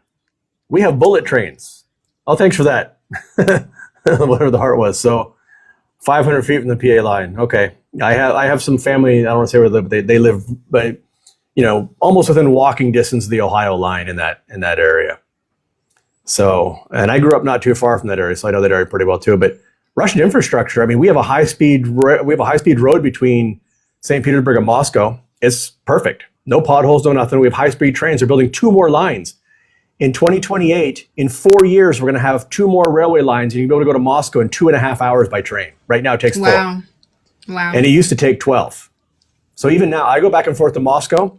I go on the metro.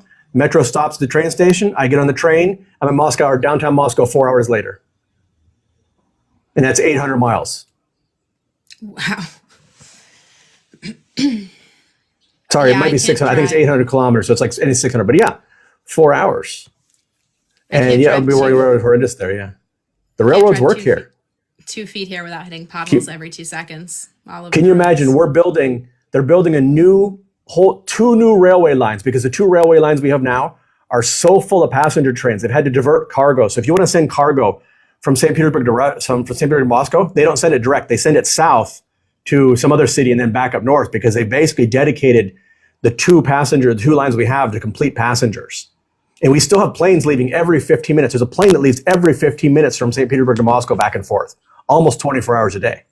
That's crazy. So they're building 2 more lines, and in 4 years, they're going to build 600 miles, 2 more lines, 600 miles in 4 years with new faster bullet trains. In 4 years. Can you imagine the U.S. doing that?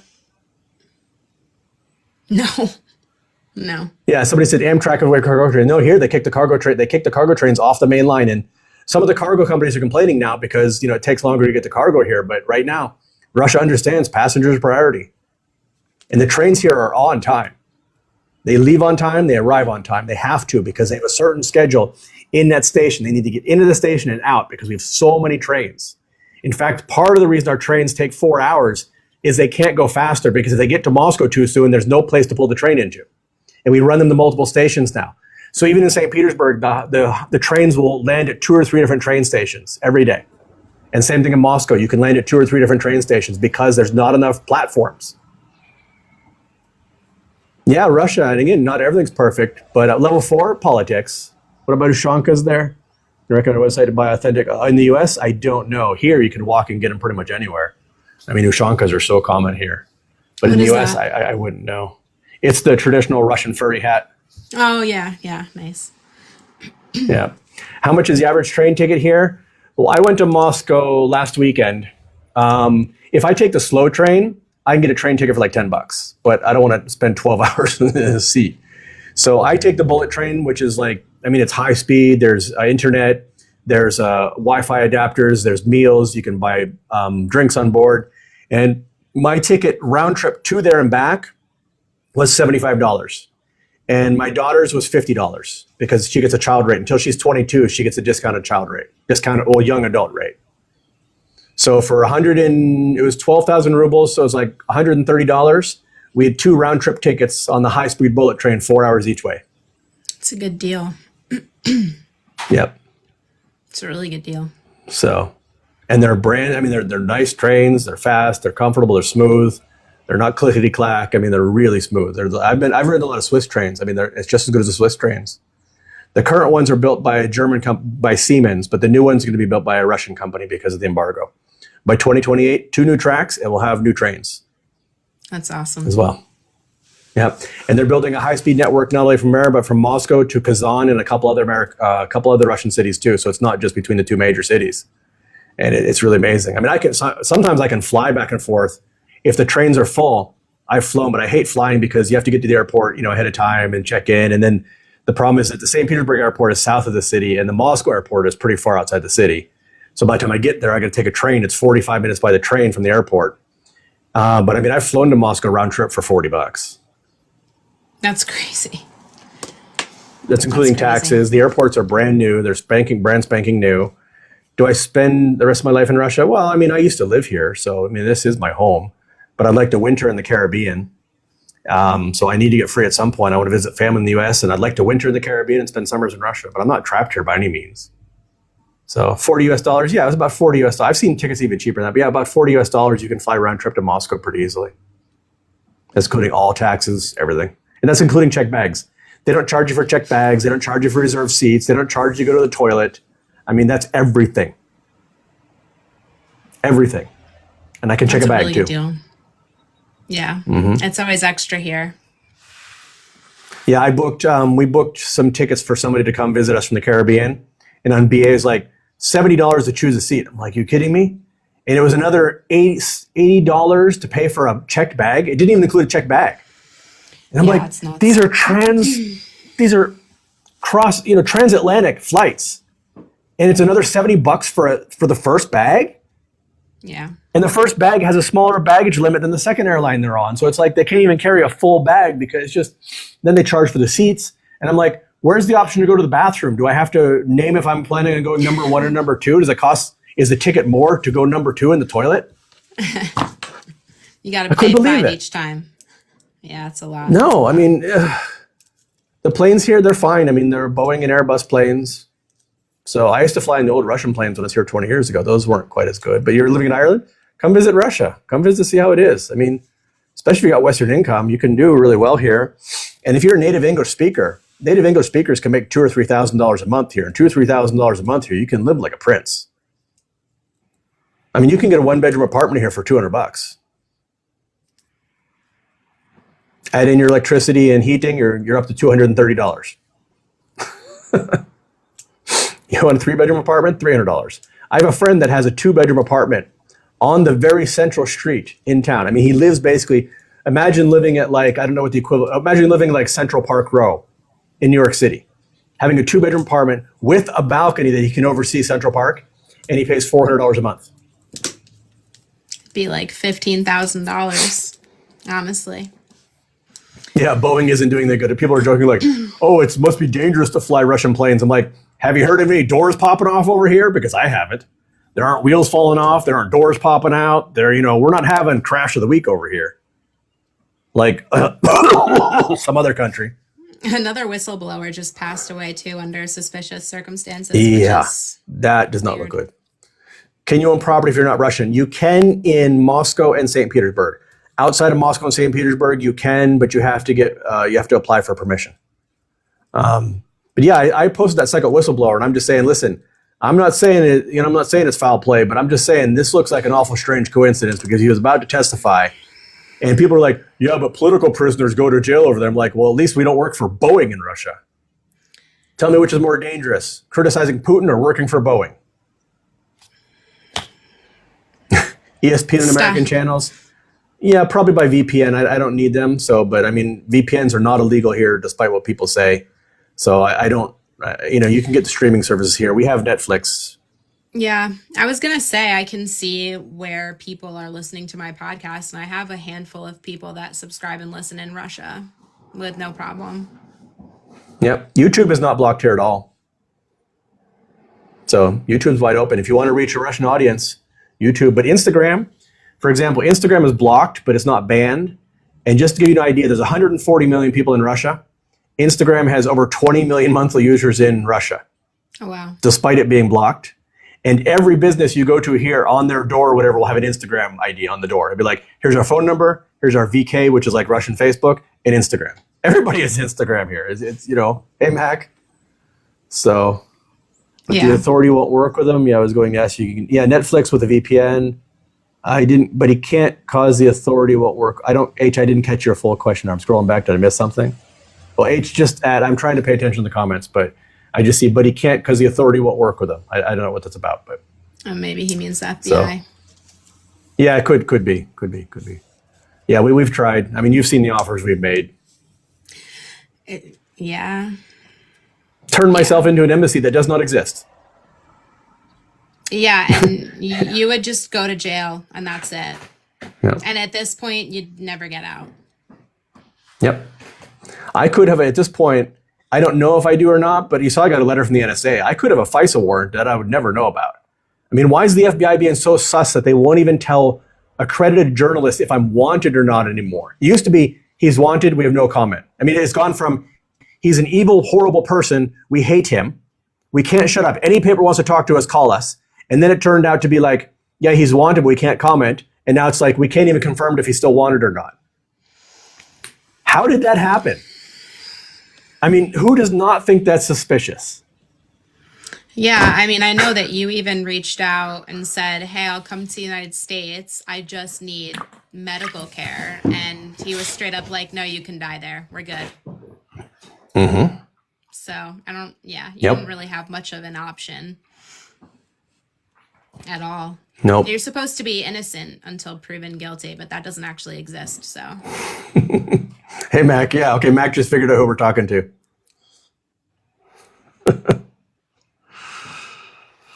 So how's the podcast been doing? I mean, I have it on the website and everything. Is it getting decent views or just? Yeah, it's gotten pretty big. I've gotten a couple of offers in the past week or two from some media companies that I'm looking over and considering, but contracts are not amazing. So we'll see. But it's been growing, which is great. A lot of subscribers across Spotify and Apple. I'm trying to work. Who's the lady? Hi, I'm Ashley. I host a true crime podcast. I covered Chad's case a long time, almost a year ago. I think it was. I don't remember. I can look on the website. Let me take a look. You were still. Yeah. Still in the islands. Let me see. Or maybe you can look at it faster than I can. Yeah. Am I worried about commandos coming? You mean into Russia? Not unless they like Russian prison. Guys, I'm protected here. I have political asylum here. They already tried to abduct me out of the Caribbean, most likely in 2011. They tried to abduct my son in 2009. They actually tried that. In 2011, it looks like they were planning on abducting me. They're not going to come to Russia.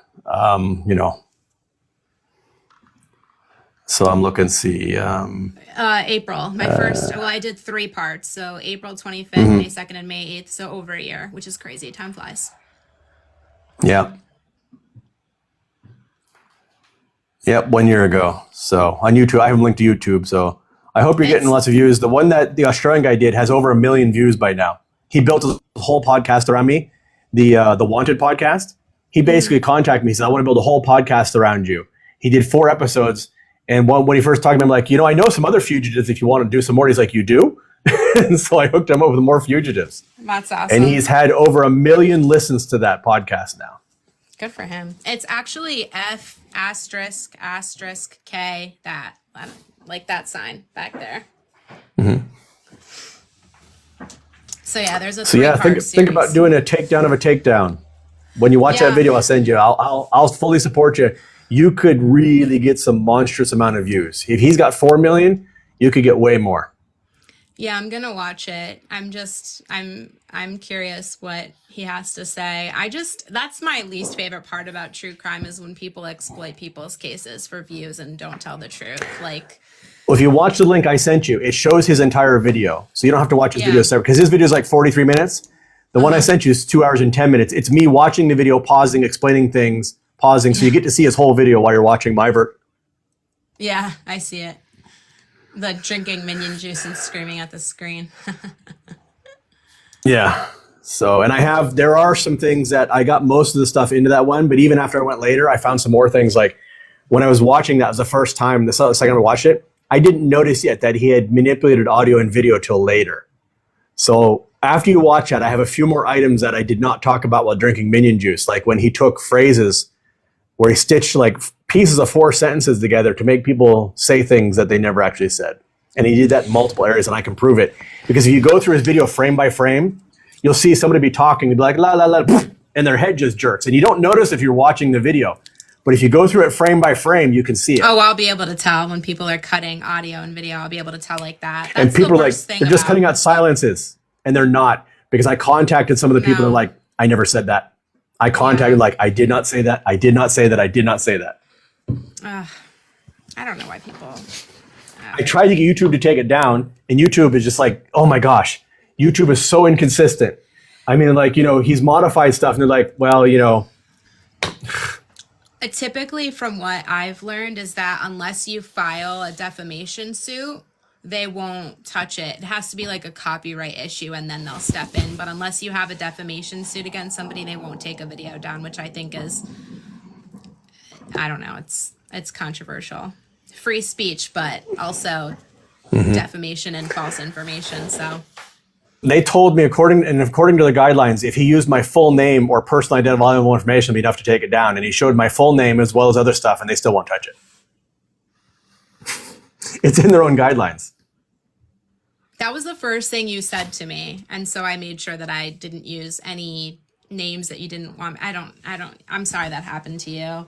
People get really, really crazy with true crime stuff. They just take people's cases that are victims and have already been through something, and then they monetize it and twist it to make it sensational. So I'm sorry that happened. Yeah, see why I am working on a book. I've got so much going on, but I am working on a book, but it's just taking forever. If I could get like a co-writer and editor, it'd go way faster. But with all the stuff I got going on, editing videos, making TikToks, dealing with normal stuff here, trying to make money, trying to find a job, going back and forth to Moscow. I got a lot of stuff for everything I post on TikTok and Instagram.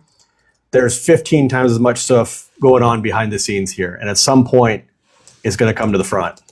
But living in Russia is awesome, Oliver. You know, it's great.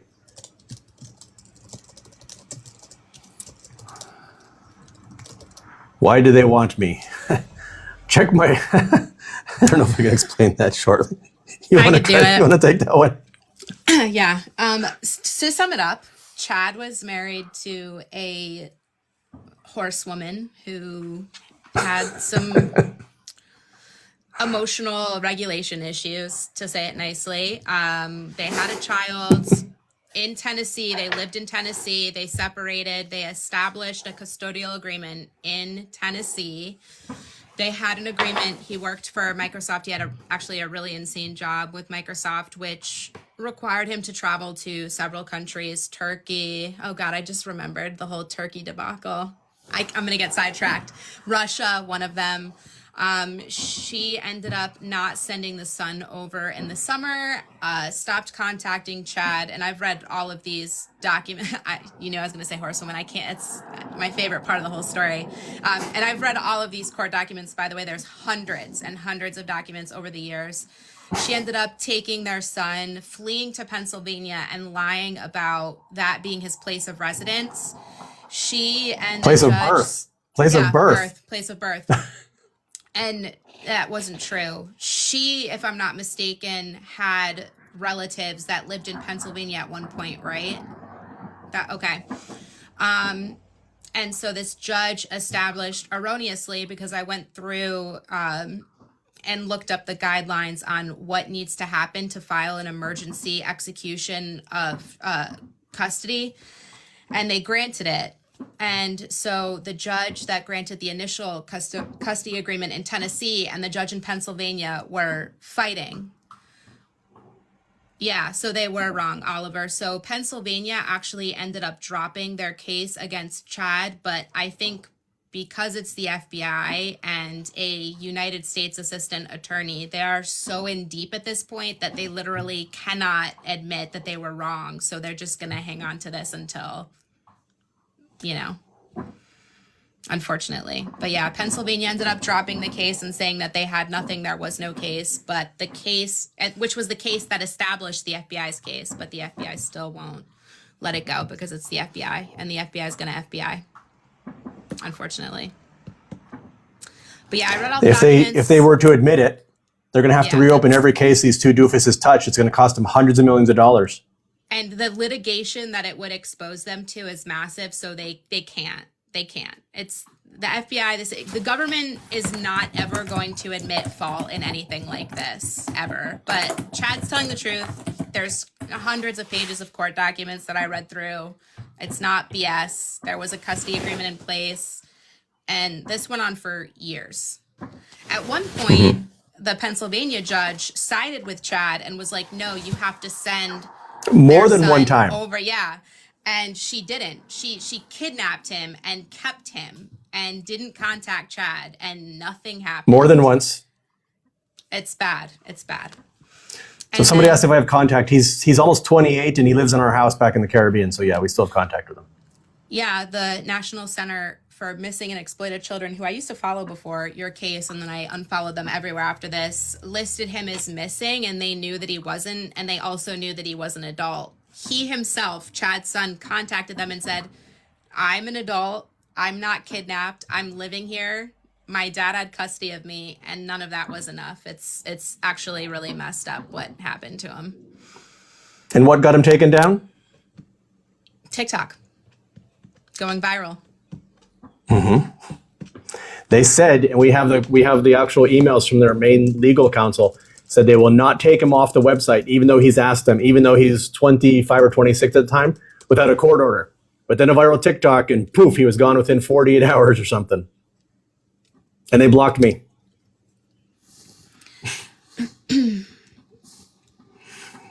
Yeah. It's insane. Really scary. Really scary. And I think when I try and tell people my story, they're like, that's crazy. The U.S. government would never do that. But I have the court documents for all this stuff. They 100% did. I can confirm this. They 100% did. Exactly. It would destroy them and open them up to a lot of lawsuits, and then they'd have to investigate everything else, like Chad said. So, and he's an assistant United States attorney, correct? He's not a U.S. attorney. He's an assistant United States attorney. I think he's an assistant. Yeah. He's still in Erie. He's getting towards the age of retirement. He's really not a nice man. Chad has tried to work with him a lot. Chad's offered to come to the United States. He has offered medical records and said, I'm down to come down. I'll go to court, but I just need medical help. And the guy was like, no, you can just die there. Like this all happened.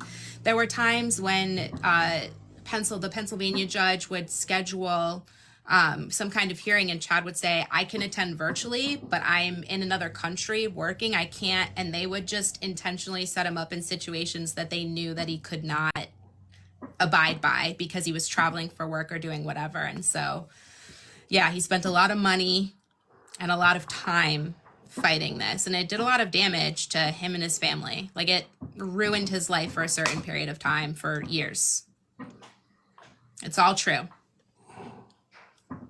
How can the U.S. legally do this? This happens all the time. I can tell you right now, from working with a lot of people that have gone through other situations, this happens all the time. Sadly. And the U.S. can legally do it because the government will and can do whatever they want and not answer to anybody because it's the government. Google the Newburgh 4. You know about the Newburgh 4, yeah? Oh, God, no. Let me Google it. You don't know about the Newburgh 4? I might. Let me just give you a preview into it. Last June, when the judge found out about it, finally before the judge took like 10 years, the judge said that the people participating not only had no intent to perform any bomb plot, they had no capability, and the sole conspirator was the FBI themselves. They set them up. Those are the judge's words. I already know why they targeted this man, but I don't need to say it out loud. Yep. It wasn't just one, it was 4 of them. That's why it's called the Newburgh 4. It's disgusting. I get so mad. Yeah, they do it all the time, but not many people speak about it because they don't have resources. That's true. I can't tell you how many cases I've covered, that haven't gotten to the FBI or CIA level, but, local and state law enforcement will erroneously close cases that they know they aren't closing properly. Just because it's easier, it costs less money, it costs less resources, or because they're covering up for something.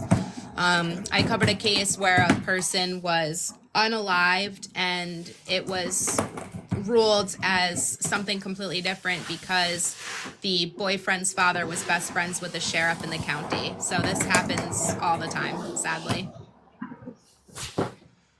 It's really common. And it's hard. Somebody posted something about diplomatic immunity with... Are they in Russia?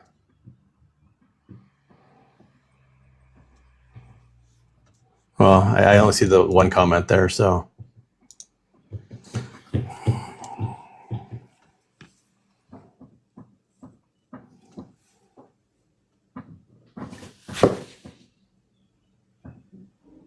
I agree. Yeah, the courts typically side with the mother, especially. Yeah, I agree. But Chad was obviously the more fit parent. See here. Look at Oliver. Oliver's asking about the guy that made up stuff about me and digitally manipulated audio and video. I can tell you that when I worked on Chad's case, I worked on it for several months, and he sent me everything, regardless of how it might make him look or anybody look. I went through hundreds of pages of documents, court records, correspondence between him and his ex-wife, everything. And what Chad is saying actually happened. So I haven't watched that person's video yet, but if it's negative. If you don't mind, please record it. But record the video with you reacting. If you can get yourself in a window reacting, like watch the video and you reacting, I think we could alone make that video go viral. If it's negative, I haven't watched it. Chad told me it's negative. I'm going to say it is because I spent months talking to Chad and combing through maybe 600 or 700 pages of court documents, but I'm not kidding. And Chad did everything legally. He had custody established in Tennessee.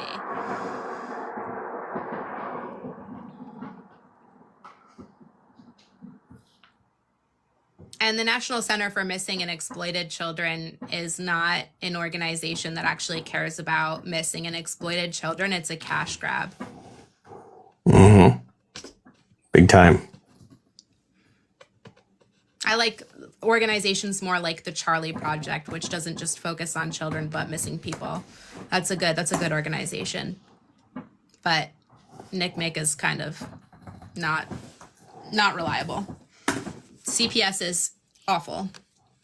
Child Protective Services is awful. Same with DCF. DCF is not great either. It's sad.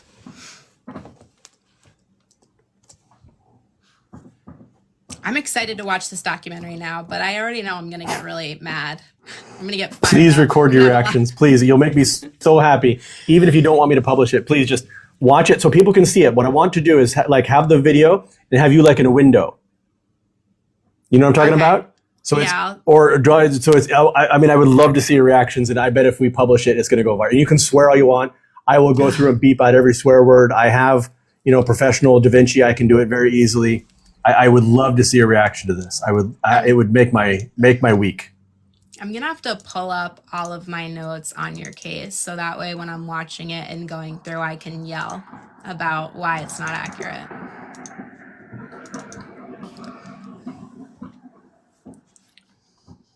I think your document is like 20 pages, at least, of notes. Let's see. I got to find it. It's been a while.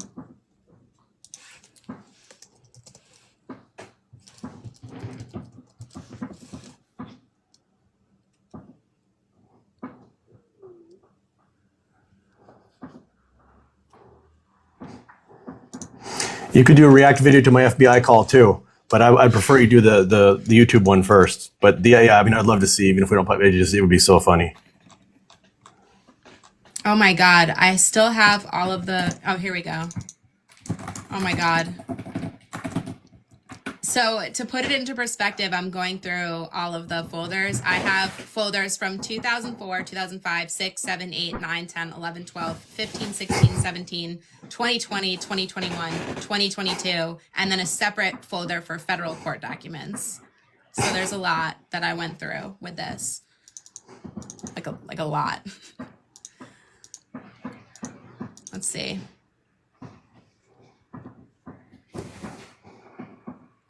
Your document for when I recorded the podcast has 92,000 words typed. That's a lot of notes. It's a lot.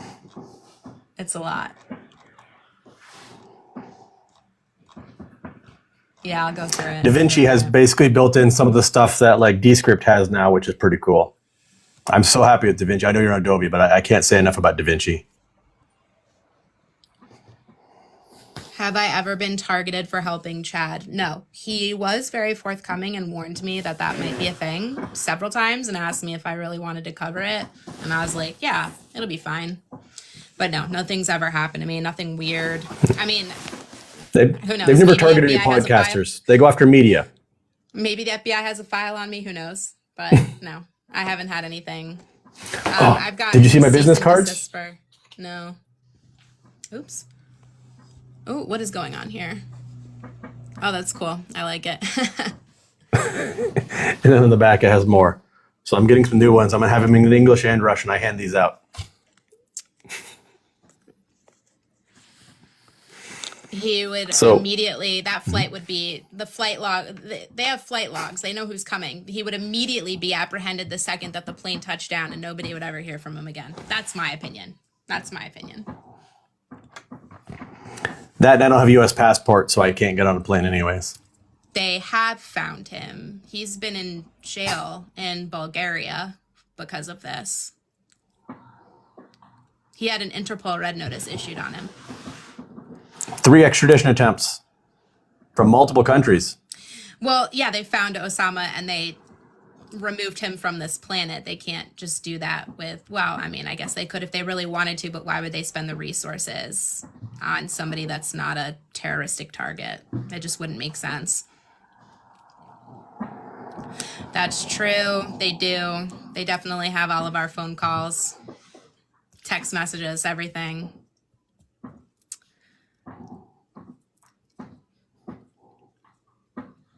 So what's the big deal? Well, the big deal is that it cost him a lot of money, impacted his family and him negatively, and he was really sick for years and couldn't get medical help because he was stuck. So it was a pretty big deal because it impacted his life and his health and his loved ones as well.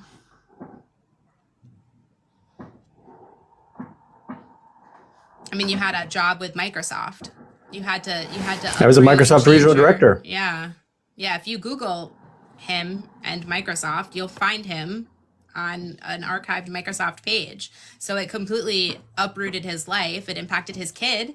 His child had to get involved. I mean, it's a big deal because they erroneously ruined somebody's life that didn't do anything wrong. I think that's a big deal.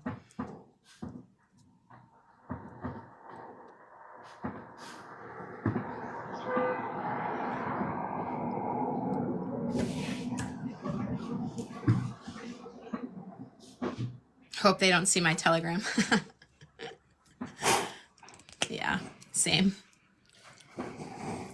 Generally, Telegram, unless you're talking about group chats, is generally pretty safe. If they want to get at your Telegram or anything, encryption's not going to help. What they'll do is they'll install spyware on your phone, and they'll just get it on your phone side. They'll just capture screenshots and things, so forth. In fact, the NSA has written there's like 5 or 6 different viruses that the virus companies by law are not allowed to detect.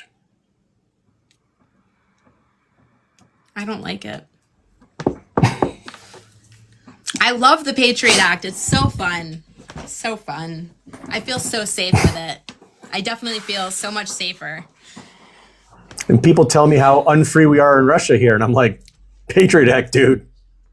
Well, I don't think a lot of people know the depth of I think they think it's an anti-terrorism act, and really it's just a we're allowed to spy on you for no reason act. Yeah, people need to listen to Edward Snowden. I was warning about stuff like that.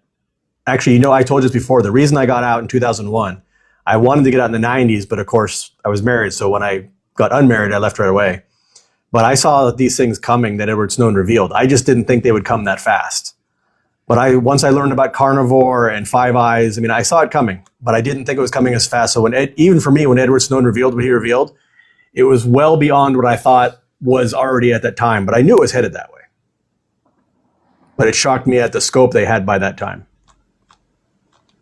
It was really incredible and shocking. Just, wow.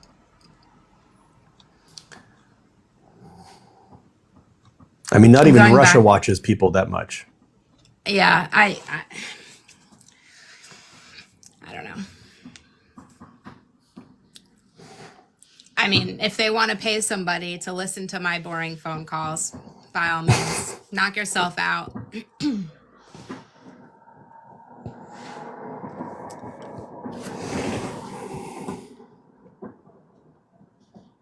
Yeah, I don't, guys, TikTok, it's like, you don't make much money. I wasn't even eligible for a while. Now I'm trying to develop it a little bit, but I can tell you last year on TikTok, I made $80.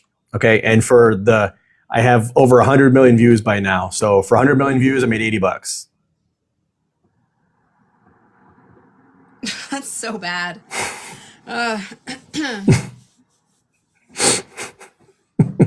So I'm trying to work on it now because I have a friend who does does okay on it. So I'm trying. So I do appreciate donations, and I'm starting a subscription, which is like, I don't know, $3 a month or something. I'm going to try and develop that up. So yeah, I mean, if somebody wants to be my first subscriber, I'll name you as number one. I should do that. I don't know what to talk about on TikTok ever, though. It's easier for me to talk in front of a microphone and computer screen. When I see like myself and people commenting, I'm like, I don't know what to say. I'm the opposite. I have trouble, and it's, just Instagram can do it. Yeah, Americans should travel to Russia. Absolutely. TikTok is definitely inconsistent. My Instagram has half as many followers, and I get between 10 and 20 times the views on Instagram. TikTok, for all of 2023, I had net 0 followers. And 2024, I had a big boost, and then it sat there again. TikTok, there's definitely something going on. I'm going back through my notes and reading everything. There's so many things that I'm reading about how you were in Bulgarian prison, but you went there with your St. Kitts passport. So then they took your United States passport. So much. Did we talk about when they were bribing the police officer about my St. Kitts passport is fake and stuff? Did we get to that? No, I think I'm just about there. Is that in your notes? The U.S. embassy, the U.S. embassy person that flew to Barbados that flew to St. Kitts. Patrick Hines, U.S. Regional Security Officer. And tried to kidnap your son. Mm-hmm. And got expelled from the country by the Attorney General. Yeah. Yeah. The thing is, when I tell people that, they're like, you're just making this stuff up. But then I pull out the court records, and it's like, oh, you're not making it up. I have a lot of those documents like pasted into here, but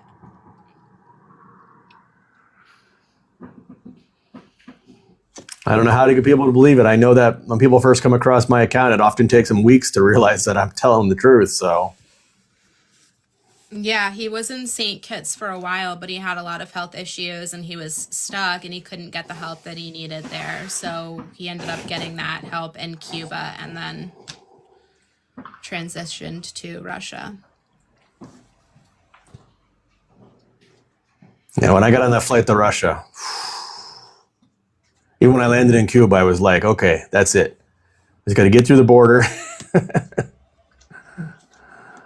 It was bad. They tried to capture me in a third-party country because there were no direct flights. Remember, that was part of the problem, no direct flights to Cuba. We had to land, and they used Interpol to try and capture me during transit. Come to Europe, I have an Interpol red notice. I've been to Europe. I spent time in a jail in Europe during my first 2 extraditions, so no thanks. I have political asylum in Russia, the same as Edward Snowden had. Europe didn't work out too well for Julian Assange. Or, who's the other one right now? Roger Vera's in Spain. You saw what they did to Roger Vera? No. Bitcoin Jesus? Yeah. The statute of limitations was about to expire, and a week before it happened, they charged him with some bullcrap stuff about Bitcoin in 2014, when the law back then didn't require him to record Bitcoin, and he had no idea what the value was going to be. And now they're coming after him 1 week before the expiration date, and they've got him in prison in Spain right now. Makes complete sense. So none of my family is locked up. Nope. We're completely safe here in Russia, being protected by the Russian government.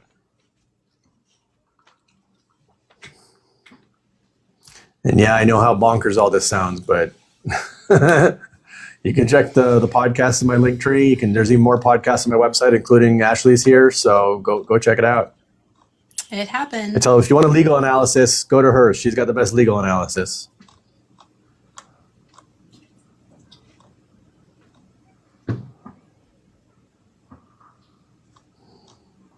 There's just so many like little pieces that I forgot about. It's just, it should be a Netflix special. It's insane. It won't ever be though. I wish I could get their attention. I mean, someday it will be, but you think so? When? It just won't be allowed to air in the United States. That's all. yeah, that's right. It'd be like Netflix everywhere except the U.S. Sorry, Chad. That would exactly be it. Yep. Yeah, I can see that. Netflix Russia. RuTube. And it's sad that's how it is, but, That's how it is. Oh yeah, I'm reading through Treybold's response to the motion that you issued when he's like writing off your medical condition and he has like no idea what he's talking about. Oh man. Yeah.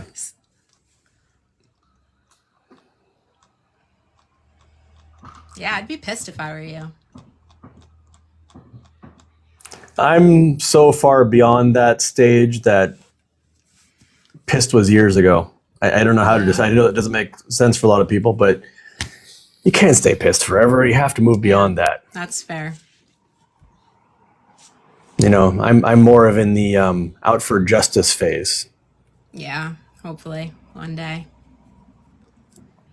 I want to return to the U.S. only to visit. I don't ever want to live in the U.S. I left the U.S. in 2001 before the stuff started. So I'd like to visit the U.S., visit my mom and people like that, but live? No. Didn't want to live there before, and especially now I don't want to live there.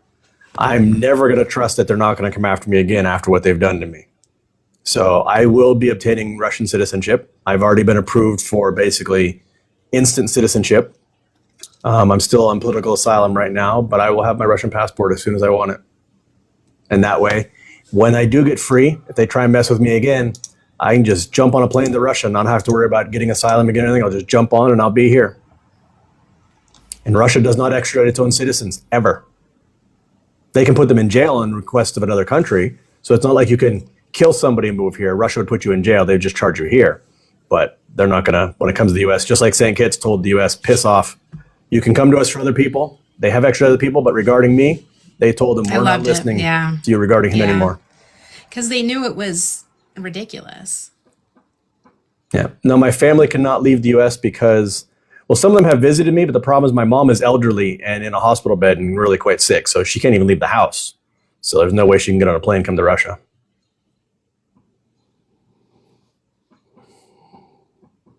Yeah, people in the school system. It's like even that video I posted about the locked up toothpaste, and people are like, it's only a couple thousand stores in the U.S. It's not where I live. I'm like, that's like saying, well, it's only a couple thousand school shootings a year. It's not in my school had a shooting. I mean, it just, I don't.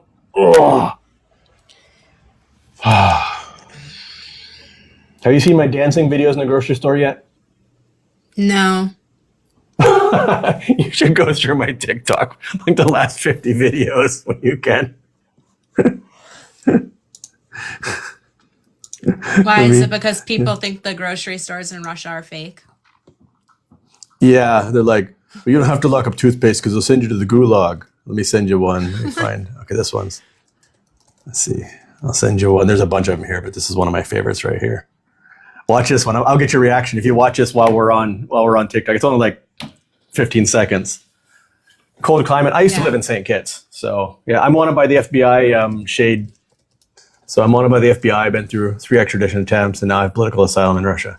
So take a look at. Oh, you have Instagram, or you need TikTok link? I sent you Instagram link. Oh, I can log into my Instagram. I can send you TikTok if you want. Hello from Melbourne. I was in Melbourne in 2002. Oh shoot! I need to use my authentication app for Instagram, which is. I'll send you TikTok. Hold on. TikTok. Let me find the video. I'll send you the video. I just got to scroll because I'm producing like 10, 15 videos a day sometimes. I've got one with me dancing with toilets now. People are asking about the toilets. Where's the video? Come on. Oh, it's so weird. Let's see. Tanks. Oh, here's one. Okay, here comes the TikTok one.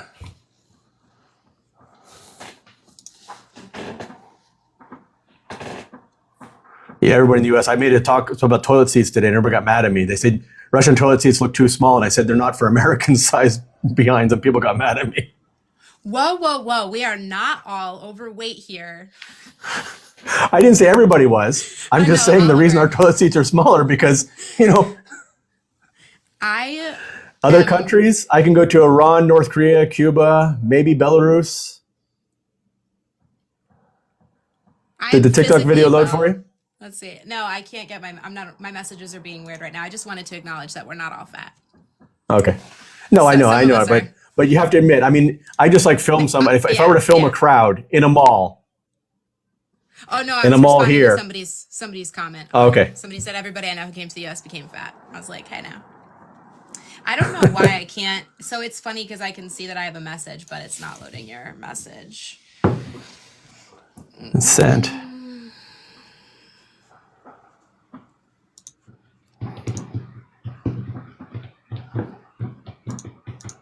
And the thing too is somebody says 50%, but I mean, there are people obese even here in Russia, but there's a difference between obese and morbidly obese. We don't have people here buying 2 airplane seats. Can you load the video now? Your message is blank. I'll find it. I can just find it on your page. Hello, Jason, again. They identify as thin. Yeah, it just matters how you feel, right? I'm not trying to shame anybody, but I'm just saying there's a medical problem going on with, people in the US. Sure, it's not, for sure. It's not also, genetics. It's not, Yeah, healthy food is really expensive here. It's not here. Food is expensive here in general, to be honest. I walked around grocery stores just showing prices, no commentary, and people are like, propaganda. I'm like, I'm just showing you grocery store prices, dude. I mean, when I said medical, yeah, I mean, I'm saying people are blaming genetics, and there are some people that have conditions, but it's a medical problem, meaning that, it's causing medical problems for people. They're getting other secondary conditions and things. Yeah, I'm definitely much healthier. I've had the life-saving procedures I needed. So let's see. Where are the toilets and sofas? Like, what does that comment even mean, though? Well, the one I'm looking for you to go down to, it's about, let's see, 5, 6. It's one of the duets. It says, you'll see it says CVS in red on the right side. It's like the 5th row, 6th or 7th row down. You'll see there's a picture of I'm standing like this, and on the right side it says CVS in red. It's right after a video of Trump going like this. Oh yeah, okay. Right before it. It has 1,485 views because I redid this video. It's true though. Also, like razors, razor blades. And at first I was like, oh, maybe it's because they're expensive. But even the cheaper razor blades are locked behind sensors. But take a look at this video and tell me what you think. And this is a video like right next to a major train station too. So it's not even like, with the sound on. If you don't have sound on, you got to listen to the sound. Let's see. The CVS one? Or the next one? No, the CVS one. It's really important to have the sound on for the CVS one. It's true. Oh, even deodorant now? That's interesting. Like, why is deodorant locked up? It's like, especially like bands, like body wash. And this is a CVS in New York City, by the way. Oh, okay. Well, that makes more sense. But see, when I post this, look, when you get a chance, look at the comments. Americans are like, yeah, but not all of America's like this. I'm like, the fact that any of America's like this, that thousands of stores are like this, that Walmart, CVS, and in Russia, there are no stores like this. None. Yeah, some things we have theft tags on, but there are no places you have to go ask somebody to hand you deodorant. It just does not exist here. I would challenge anyone to find any store anywhere in Russia that locks up these items. At best, there might be a store, and even then, theft tags are usually on higher end items. I mean, I have seen somebody did send me a picture of theft tags on butter during COVID or something, but it wasn't locked up. You could still pick it up and take it to the register. You didn't have to call somebody to get out of a case. Yeah, and even that was pretty rare. Yeah, there are definitely a lot of angry people in the comments. I don't know. I don't get it. I thought it was funny. I don't know. Well, the comments drive the engagement, so I kind of welcome the trolls. Yeah, just own it. Just own it. They don't bother me. So thank you for I'm into trolling the trolls. So I mean, listen, it's a reality that we live in, so you gotta. It's not a reality we live in here. It's not. Oh, you didn't see the subway ones I did. I compared the subways too, and people got so mad about me comparing the subways. I did 7 of them in a row. If you scroll down past that one, another 5 or 6 rows, you'll see a bunch of ones that say Moscow and New York. And people are like, you're picking the best station in Moscow. I'm like, no, I'm not. So I posted like 8 of them. And then the guy he's like, why are you stitching me so often? I'm like, because you said I was cherry picking. So I just started posting every metro station I went through. I wasn't even picking them. These are just the ones I'm landing at. Yeah, I don't know. I don't get it. I guess I don't know. Maybe it's an extreme sense of pride. I don't know. I don't get offended by stuff like that. So I think it's funny.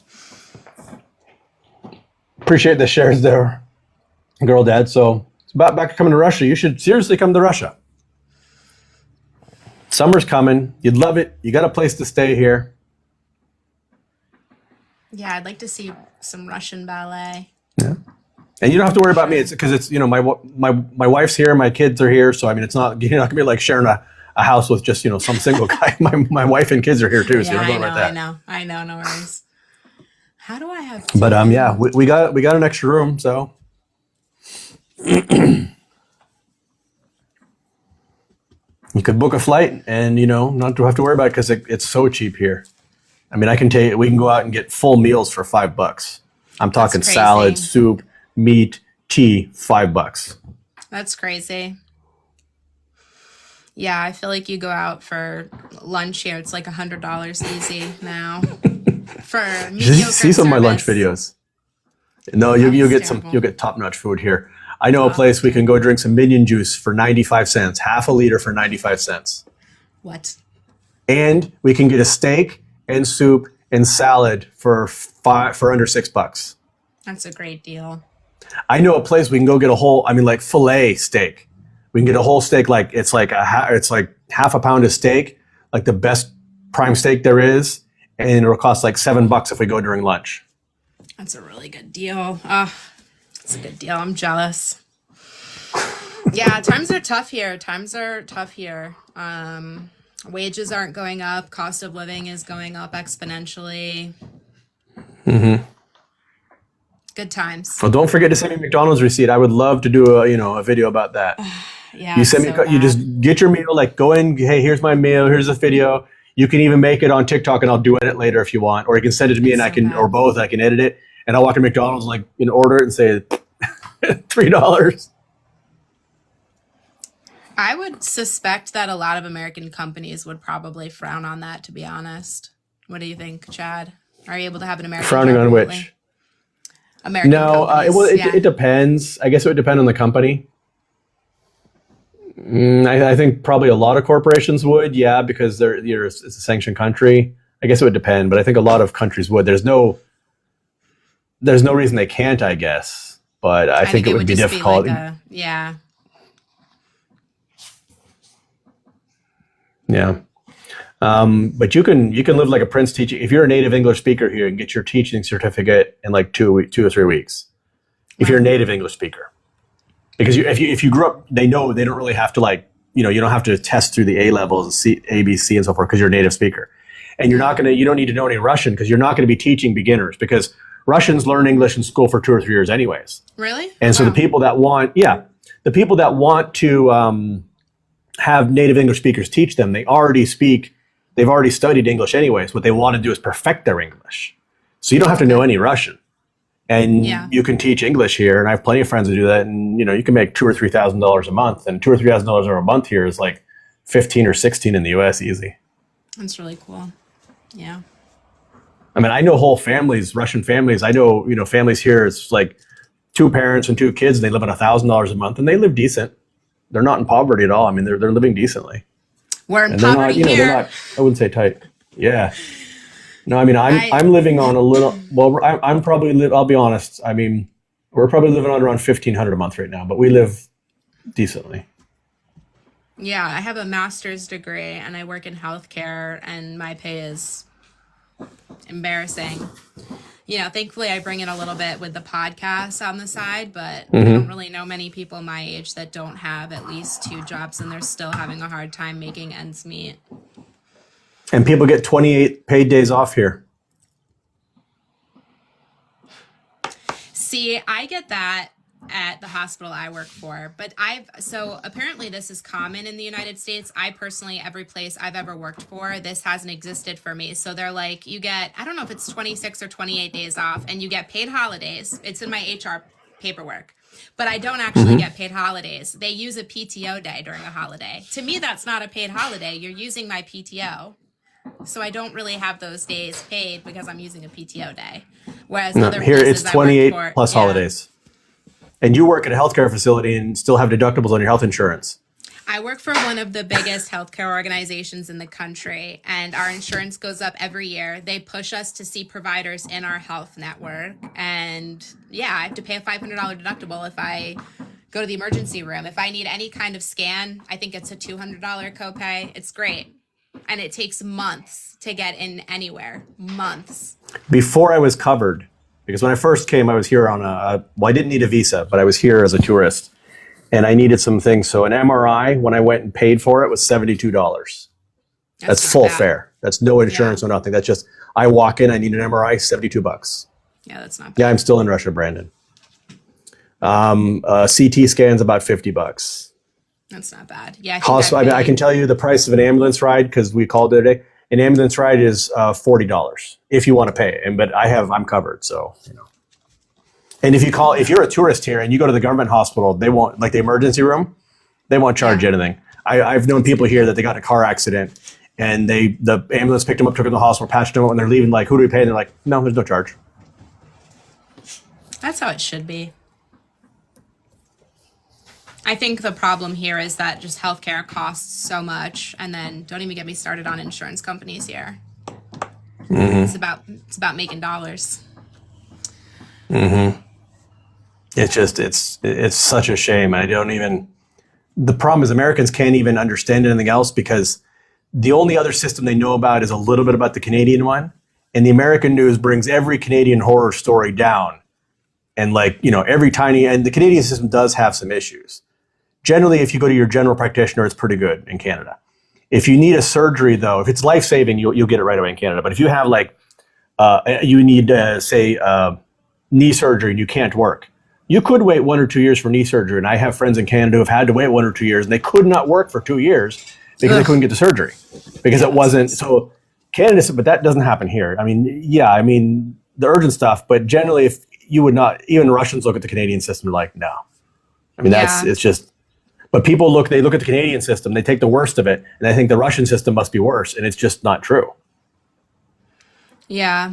And then the problem here is that now you have all of these hospitals that are forming these networks and they're buying out every private practice, all of these smaller facilities, and they're just turning into these giant networks. So it's like, okay, what if you have an issue with this health network? You'd have to go states away to see another person in another health network because they're just buying up everything in mass. It's crazy.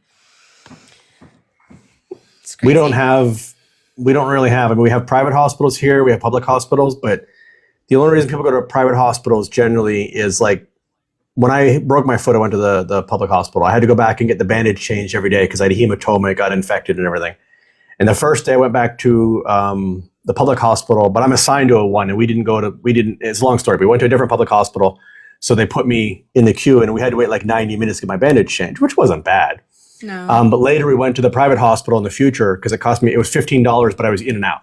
I didn't have to wait. If I went to the public hospital for the bandage change, I would wait 30 to 90 minutes maybe, which is not bad. Yeah, that's not bad. So the way it works here is, the public hospitals will take care of you. If it's not urgent, you may wait a little bit. So we have the private ones here, but no one's going to go hurting here. I know, if you need heart surgery, anything, it's all going to be taken care of. There's even people from villages that the hospital isn't there. And I know, and they've sent in helicopters to evacuate them to Moscow or Kazan or wherever they need to go. And they just send that helicopter and bring them out. That's it. There's no charge.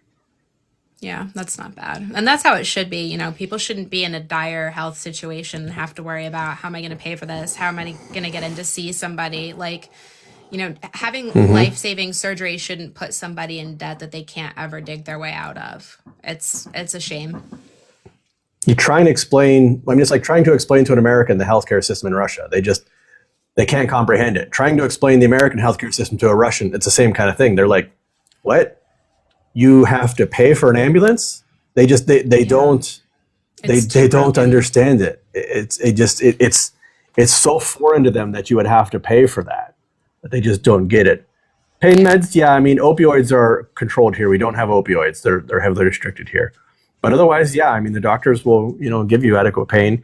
If you go to the hospital, sometimes you have to pay for medications.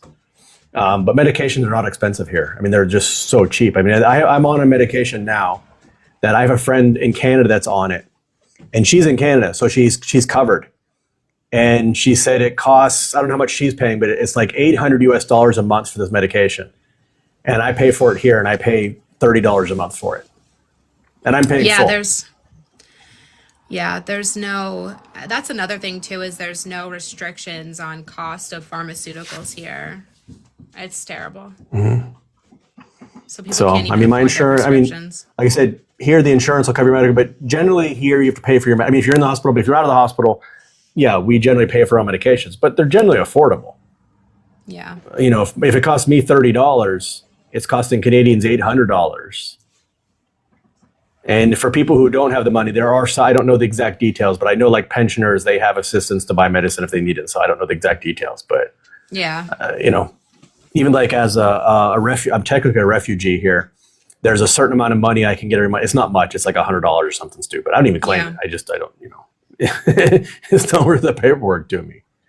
But the amount of social support that exists here, and is it perfect? No.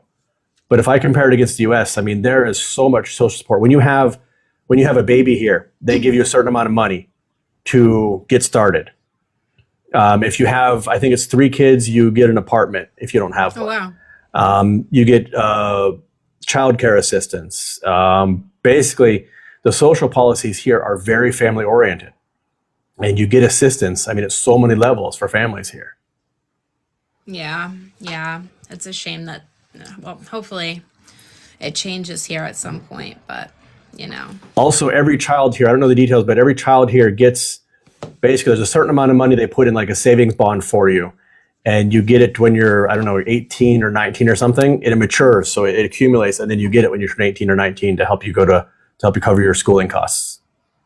Oh, that's wonderful. I don't even want to talk about my student loan situation. I have a master's degree. It's not even for the cost of the school. It's for the cost of living while you're in school. Oh, wow. Because the schools are free to begin with. It's there just to assist you get into adult life. What a foreign concept. I had to work through my undergraduate and graduate degree, and that was fun. Yep. I dropped out of college because, it was hard. I was delivering pizzas and selling electronics at Radio Shack. I couldn't stay in.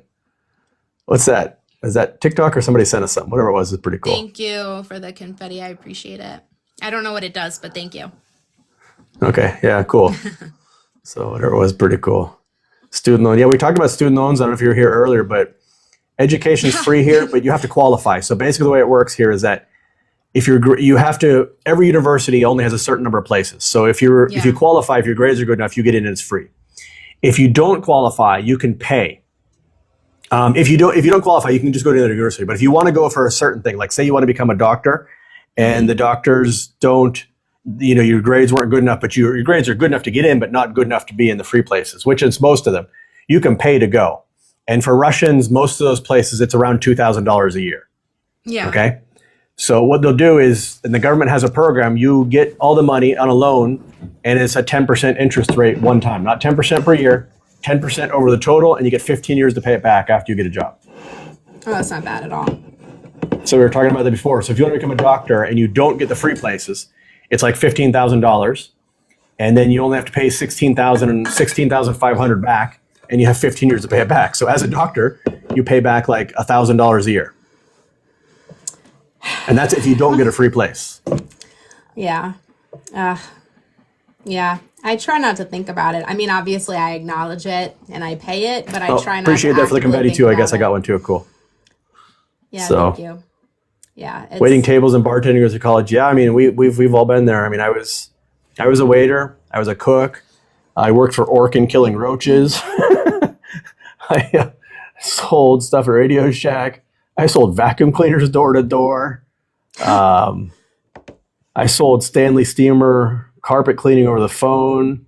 I was a security guard. I worked in a grocery store, checking prices as a cashier, delivering pizzas. I mean I know what it's like. I know what it's like. I've been there. So everybody that's struggling, trust me. I know. Yeah. Yeah, during my undergrad, I bartended, but I also, fun fact, worked at GameStop. Not fun. Not fun, but you know, Yeah, I worked at well, it wasn't Blockbuster. It got bought out by Blockbuster later, but I worked at basically video yeah. rental. I did all kind. I mean, I did whatever I had. I was on my own I was living on my own before I graduated high school, so I was having to pay for rent while I was in high school. Oof. Yeah, And that's tough. yeah, yeah, talk about rough. Yeah, I was riding a bicycle in the winter through the snow, working at night and going to classes in the daytime in high school. That was Yeah, it's rough. terrible. Yeah, 4 years of school will put a person in debt forever. I want to get my doctorate, but it is insanely expensive, so that will not be happening ever. Well, Too you could much come here as money. a foreign student. Foreign tuition ranges between $5,000 and $10,000 a year. That's so cheap. So cheap. And not only that, but there are what's the word here? Scholarships for foreigners to come here as well. A lot of people come here on scholarships, and it's free. I wonder though, like for example, if I were to And it's in get English. It's in but English.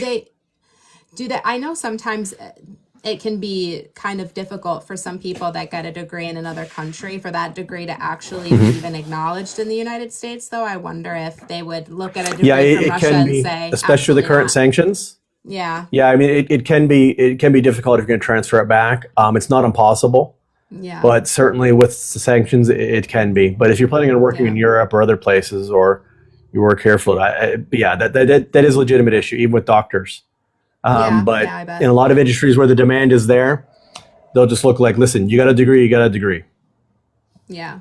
But it would depend. It would certainly depend on what the degree was and what the company was. Yeah. Somebody said I worked 11 years in direct sales. Man, I hated working in sales. I mean, nothing wrong with it. Anybody who works in sales, but man, it was just not for me. Yeah, it's not for me, especially telephone sales. I mean, I didn't mind when I worked at Radio Shack. That was like, sales in the store. I could do that. But calling people on the phone or showing up at the door with a vacuum cleaner, no, those were bad days. Those were bad days. Not good. I forgot what job I had in Michigan. I worked for Kelly Temporary Services, just a few doors down from Kmart when Kmart was falling apart in the 1990s, and that was rough. You'd watch all the people coming out of Kmart crying. It was bad. Kmart. Good times. I miss Kmart. That would have been 1994 when Kmart first started getting in trouble, and it was just, yeah, it was rough. Rough seeing them come out of there. But I was only there for about, I don't know, 5 or 6, maybe not even 5 or 6 months. I was there for several months, and then I got a better job, so I went to Tennessee instead. But I'd already put money down on a house, was buying a house, and then company in Tennessee was like, "We want you to come work for us." I'm like, "I just put money down on a house." It's like, "Okay, how much is your deposit? We'll pay for that too. How much you making? Well, we're going to pay you more than you're making now." I'm like, well, "That's kind of hard to turn down." So, yeah, that's how I ended up in Can't say Tennessee. no to that. Yeah, no, it was a good job. It was a good job. So, but yeah. Well, it's 3:30 in the morning here, so I've enjoyed Yeah. this. Yeah, I gotta But feed my I think dog. I gotta drink some more Minion juice and maybe produce one more video if I got time and pop it out. It's 3 I'm o'clock. usually Have up till some more about 4 minion anyways, juice. so Oh God. 4 is about the time I go to bed anyways. But definitely watch that video. If you'd record I yourself, will. I'd really enjoy that. I will. I But will. if you All can't right, record the main Chad. video itself, I'm sure I could sync it up. But if you pause it or something, then I couldn't do it. So it's probably better if you can get the video plus like you in a Yeah. green screen or Yeah. something. Yeah, I'll try to figure that out how that works. I have a couple of different programs, so I'll check and see. Cool, cool, cool. All right, Chad. Good to see you. Okay. I'm glad you look much See ya. better and healthy. Yeah. All right. So, okay, we'll Take check in care. again. Bye, everybody. Bye. Bye.